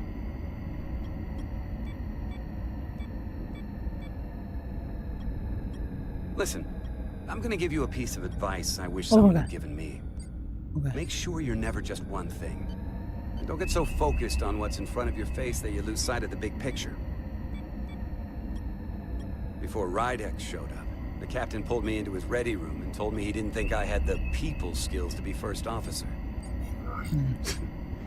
What a load of crap. I mean, if he'd said that about Chovak, sure. I appreciate the advice, Commander. I'll make sure I keep my options open. I don't need to tell you how to operate. You're already well on your way. You're a capable engineer. You're good in the field. Keep up the good work, and who knows? A solid jack of all departments like you could be Commander-in-Chief of Starfleet one day. Hell, Admiral Jellicoe started as a shuttle pilot. And there are places to go in the enlisted ranks, too. You know, I'd be the best leader Starfleet ever had. Lower decks always have to fix all the problems Command causes. Maybe I'd just save everybody some steps. Well, don't forget about us little people when you're running things. Of course not. You gotta remember where you came from.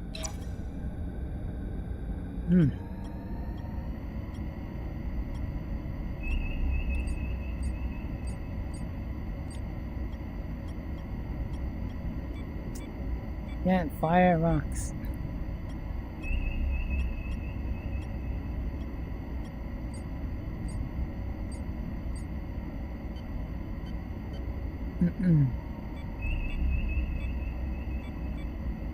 Okay. Here. This is close enough. Stop the engines. Deploying the probe. Westbrook to Commander Chovak. We're ready for another sampling of data. Very good. Running the simulation again. Warp field collapse in 3, 2, 1, mark. There it is again. I saw it. It seems to be directional. Well, what about the scans? Anything?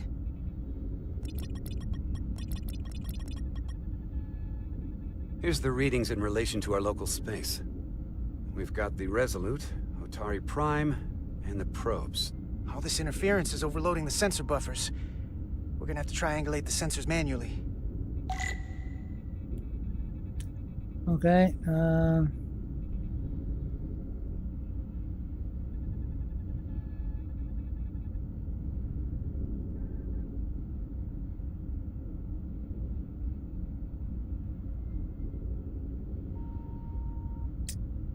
what am I supposed to do? Move vertical. I'm trying to. We got something. These markers indicate peaks in the gravimetric interference patterns. Let's see if I can find some more. Okay.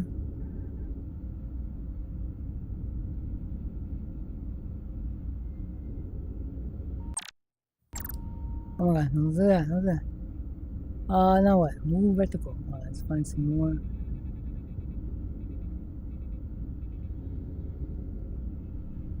There we go.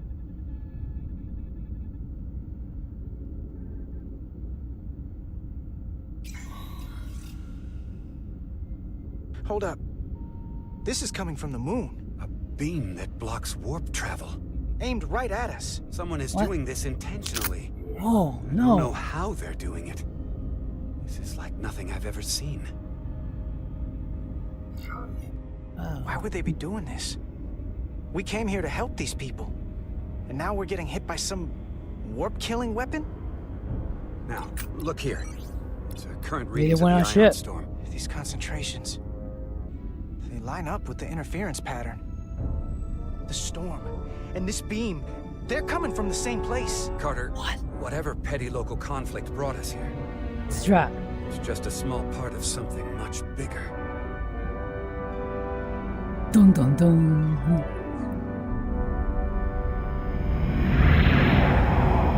Presently, we don't have an explanation for how they're doing this. One thing is clear. This is no fluke. Thank you, Mr. Westbrook. I want a full briefing when I'm back on board. No. Solano out. A targeted weapon that inhibits warp travel. Coming from the moon Tau. That would explain the difficulties my shuttle encountered. More importantly, the tenor of the Hotari during the negotiations. And here I thought the Illidians would be the problem. Coming to peace talks in a warship. Whoa. That's This Illidian. wasn't supposed to be so complicated. I don't know why the Hotari wanted us here, but it wasn't to negotiate. Clearly, peace is not their intention. Then what is? Why go through this charade? Tylus, the Hotari representative, said she thought they found something in the mines. Yeah. Galvin and Sidron brought it back to the palace, but they're keeping it under tight security. She's going to investigate it. I gave her my tricorder. I expect she'll contact us soon. You found an ally. Why would Tylus help us? Go behind her people's back? It's a fair question, considering. She doesn't like the way Galvin and Sidron have been manipulating the situation. And the Queen. Working with us to go around them isn't the same as betraying her people. That may be true. She's certainly more likely to help than the other Hotari we've met. That raises another question.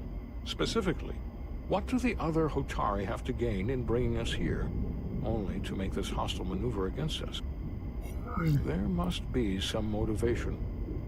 Unless they changed their minds between when they asked and when we got here. That's the thing. It doesn't make sense to bring us here. Tylus said that Galvin and Sidron have restricted access to the mines, even to the Hotari. So they don't want anybody to learn what they've found. Then calling in the Federation is a funny way of going about it. I don't think the Illidians know what's really down on that moon either. Major Armintas said the revolt defied explanation. That the Hotari miners somehow harnessed the energy of the storm. Harness the energy of the storm? Doing that is beyond even our capabilities. So is a weapon that disrupts warp travel. There have been civilizations and entities, both past and present, far more technologically advanced than the Federation. The Illidians and Hotari don't fall into that category. But that is all the more reason to investigate further.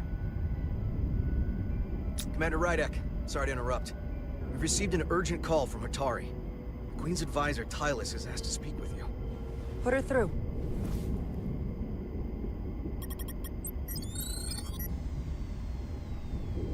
Galvin and Sidron are still with the Queen. I've enlisted help to gain access to the room they have under guard. I don't have much time. We're an ally.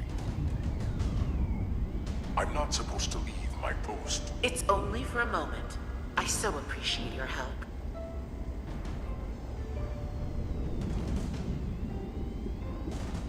I found something. I'm sending you a scan.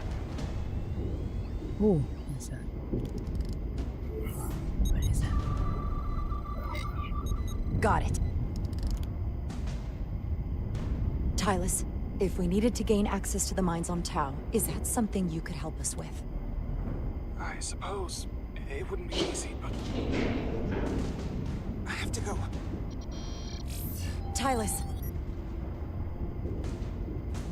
Can we reconnect? Sorry, Captain. We've lost all contact. We can only hope she escaped without harm. It was hard to tell. We have to help her. Send another shuttle. We're or not maybe... doing anything yet. No. Until we know more. Let's see the scan of whatever the hell that was.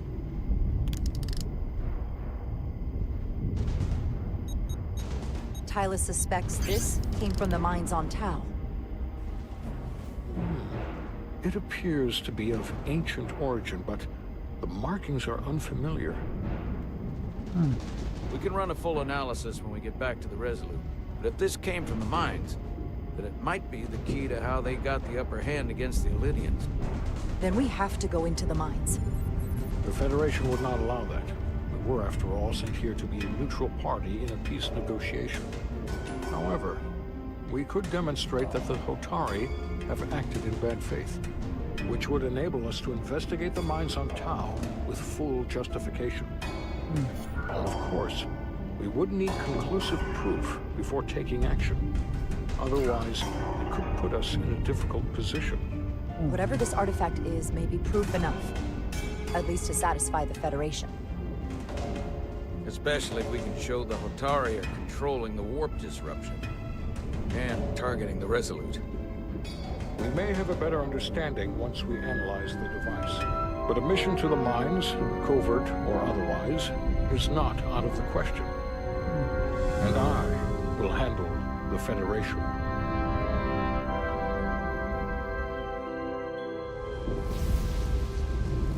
As I was telling Carter, I want all the data I can get on this warp problem. And the negotiating team's shuttle has been recording data all the way back from Hotari. Even better than our probes. So pull the sensor and engine ISOs from the Melville when it sets down. Will do. Okay. I'll join you and Chovak down in engineering to run another analysis after the briefing.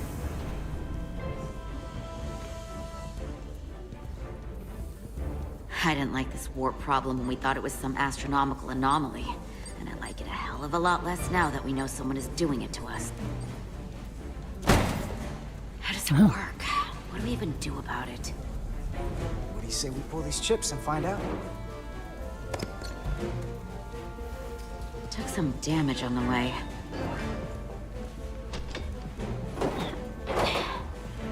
That ionic interference scored the hull plating.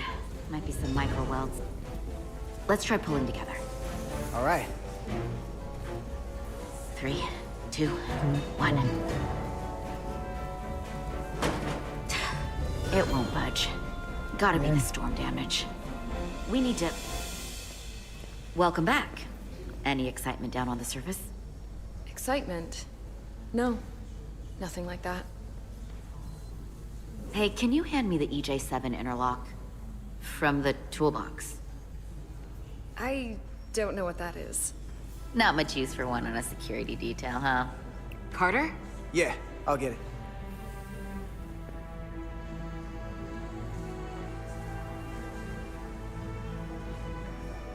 Oh, okay.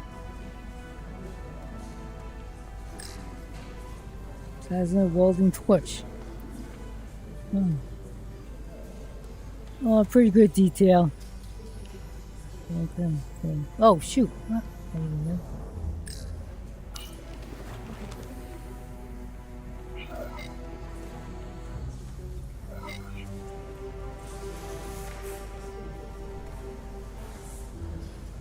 Okay, I'll apply pressure while you decouple the panel.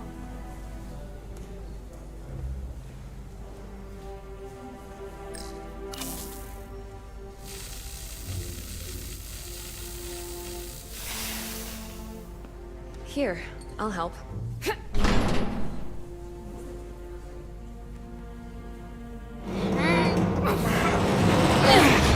Whoa! We've got this. Open up and say ah. Thanks for the hand.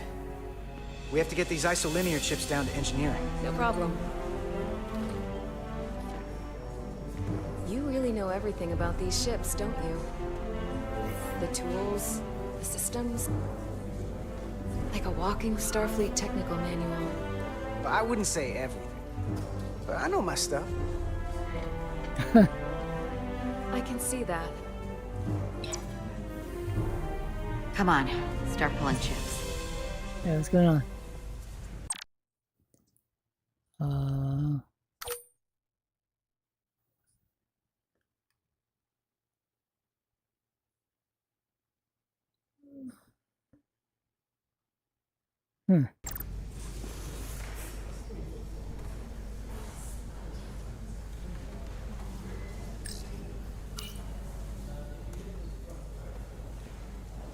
Yeah. What's going on? I'm stuck? Wait, what is this? Whoa, this is crazy. Oh, no. Oh, God, it's crazy. Height? Okay. Where we go? L, S, and L, T. Oh. Huh. R, S, and R, T.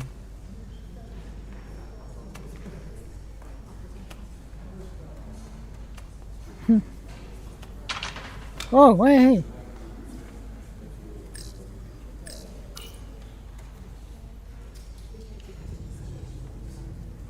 What's this? Whoa, what's what? Some kind of crystal formation? Crystal? Oh, yeah.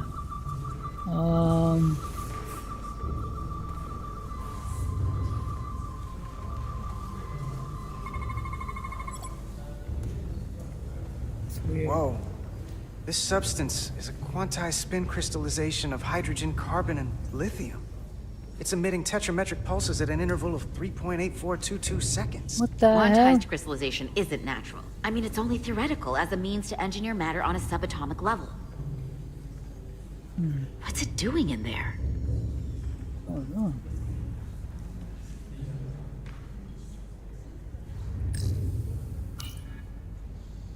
Uh-oh. Wait. Regulation 364, subsection 9. What? Regulation 364, subsection 9 orders that in the case of an unknown foreign substance infiltrating a sealed system, it will be placed in secure confinement before further examination. Retrieve a containment module. Don't you think we're more equipped to deal with whatever this is?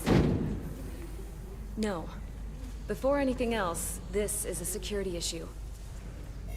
You don't even know what this is. Which is why we need to study it. Once it's contained. Well, if it's not natural, then someone might have put it there. It could be a tracking device. Some kind of sabotage. Or even a bomb. Which is why we need to get it to the containment lab. Come on. I can't make an exception. Not even for you. I'm still going to report these crystals to Commander Westbrook when we send the shuttle data. And I will inform my superiors. I'm taking this just as seriously as you are. But I overheard talk about the warp disruption on the shuttle. Now these crystals? Maybe this situation is more than we can handle with just a science vessel. We could trigger a distress call, get Starfleet to send more ships. Or I could send a message to my old CO on the Adirondack. Get some combat-tested vessels. That wouldn't be a bad idea. If you think you could do it without getting in trouble. I'll find a way. Be very careful. Okay, stand back.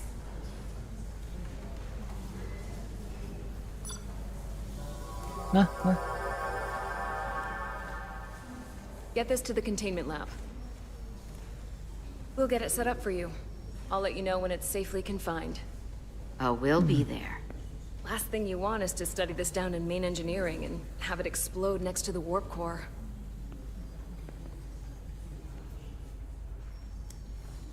What the? Almost forgot. Can't have that. For a second, I thought she'd gone cold on you. Like she might have changed her mind. But I guess this whole situation has her spooked.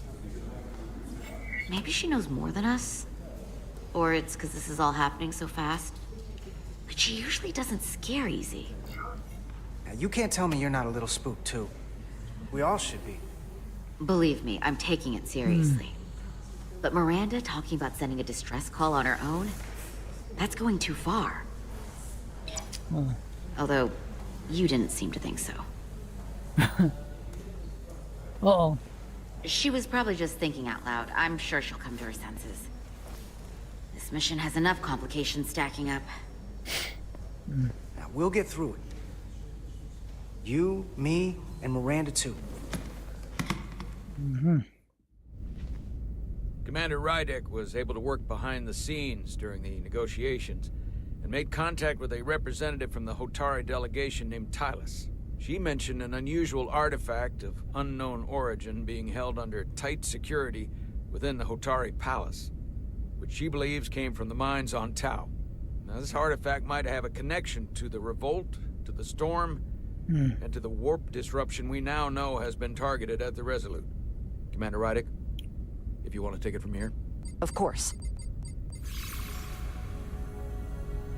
Tylus managed to infiltrate the heavily guarded location within the palace and sent us these scans using my tricorder. It appears to be some sort of control panel, possibly connected to the warp disruption weapon originating on Tau. Of particular interest is this symbol, which we couldn't identify the origin of. The Federation database has records from a vast number of civilizations. If anyone from Starfleet has come across this before, the system should recognize it. Cross-referencing with Federation records. Displaying symbols from Federation database with a 90% probability of match or higher. Select a symbol to further analyze.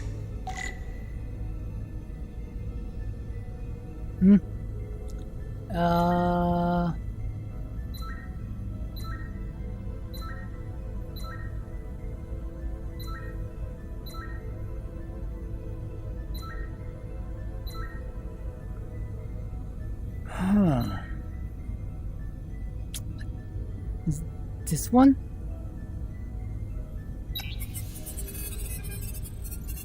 No.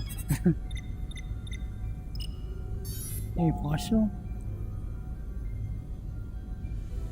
Okay.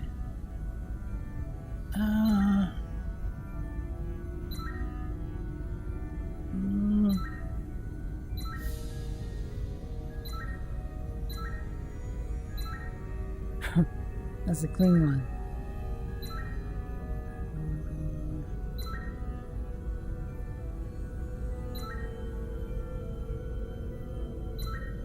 Oh. Oh my god, which one is it? It's not this one.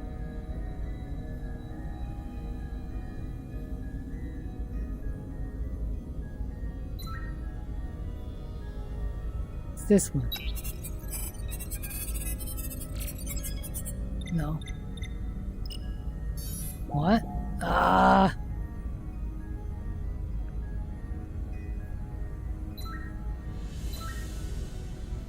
Oh my god, I don't know what.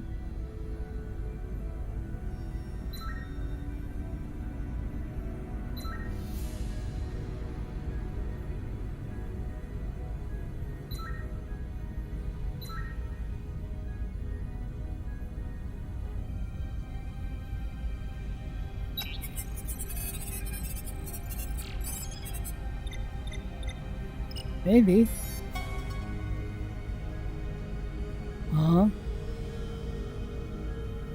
99.2% match. Whoa. Got it. Oh my god.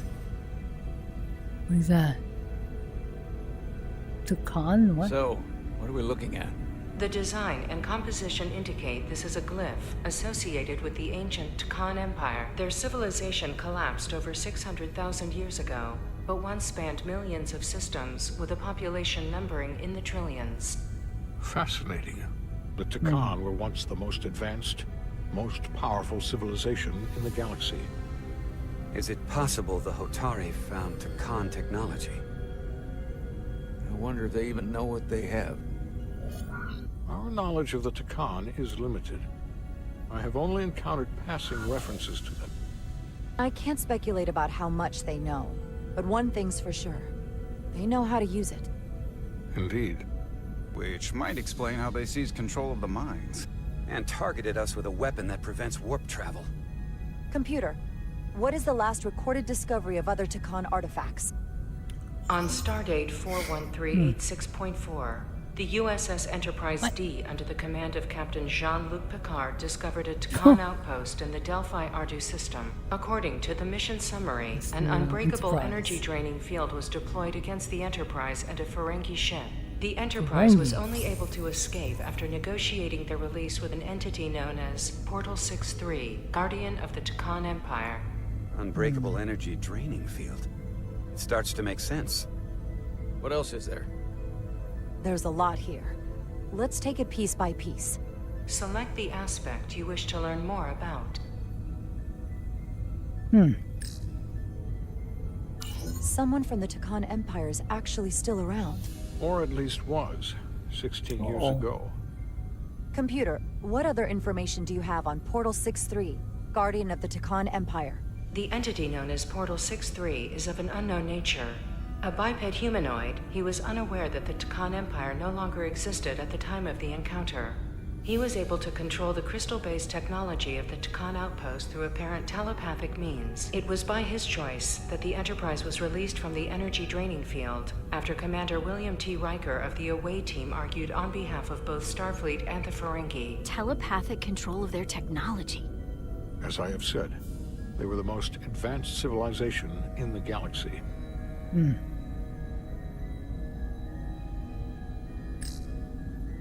The technology to capture and hold the Federation flagship would have to be unbelievably powerful. Computer, what else can you tell us about the energy-draining field the Takan used? The Enterprise D was unable to break free on its own. The precise nature of the technology was never fully understood.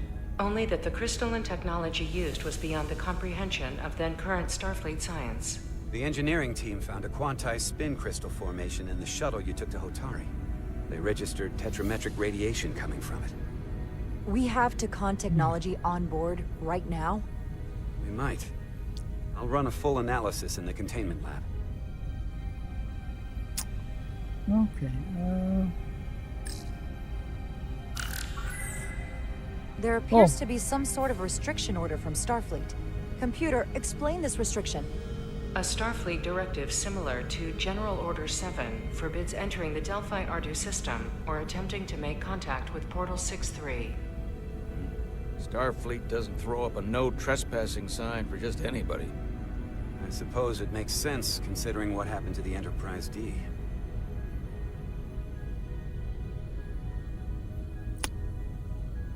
Okay. Hey, what? What? How do you control that? What the heck? What sort of planet is Delphi Ardu 4? Delphi Ardu 4 is an M-class planet, a barren rocky world with little to no vegetation and frequent ion storms. The giant crystals that grow there absorb energy, but it is not understood how they do so. The entire Delphi Ardu system, consisting of 11 planets, was considered completely uninhabited until the encounter with Portal 6-3. Frequent ion storms. That can't just be a coincidence. The Elydians should have crushed the revolt. But if the Hotari have Takan technology and can control it, I see why they're willing to negotiate peace. For all we know, this will be just the beginning.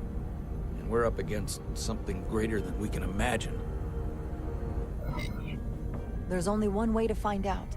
We need to see what's down there for ourselves. I might be able to help with that. We've been able to triangulate the source of the ionic interference and warp disruption to a specific mine on Tau. Engineering used the latest data from your shuttle to pinpoint its origin. There. So we know where to look. Commander Rydek's right. We need to know what's down there, what the Hotari are hiding, to better understand what we're up against, and to neutralize it if we can. Captain, embarking on a mission to the Hotari moon would not be viewed favorably by either side. However, given the circumstances, we are entirely within our rights to defend ourselves. I just want to make sure this doesn't blow up in our faces. Which is why I'm thinking of sending Commander Rydek on a covert mission to Tau. Assuming you're up to the task. It would require absolute secrecy. And obviously, it's not without risk. I'll get the away team in and out. They're in safe hands with me. Under normal circumstances, that would be the case. But given the sensitive nature of this incursion, I'm afraid you'll have to go it alone. What? I'm hoping Tylus can accompany you. Jesus The Christ. priority is to avoid detection. It's a calculated risk. The last thing we need is to get caught and then blamed for violating our neutrality and aggravating an already tense situation. We can't afford any mistakes, which is why I've chosen you. It's a risk we have to take. We need to know what we're up against. Agreed. And of course you'll have the full support of the Resolute throughout. We must take every precaution. Get in touch with Tylus and make the necessary arrangements as discreetly as possible. Bridge to Captain Solano. The Illydians have moved additional ships to the edge of the Hotari system. Current heading is straight for the homeworld. Understood. It would seem we no longer have the luxury of waiting. In that case, may I suggest you and I return to Hotari Prime?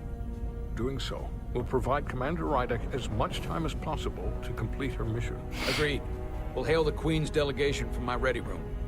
We all know what we need to do. Dismissed. Okay, dismissed. That was a long meeting. It was a VR meeting.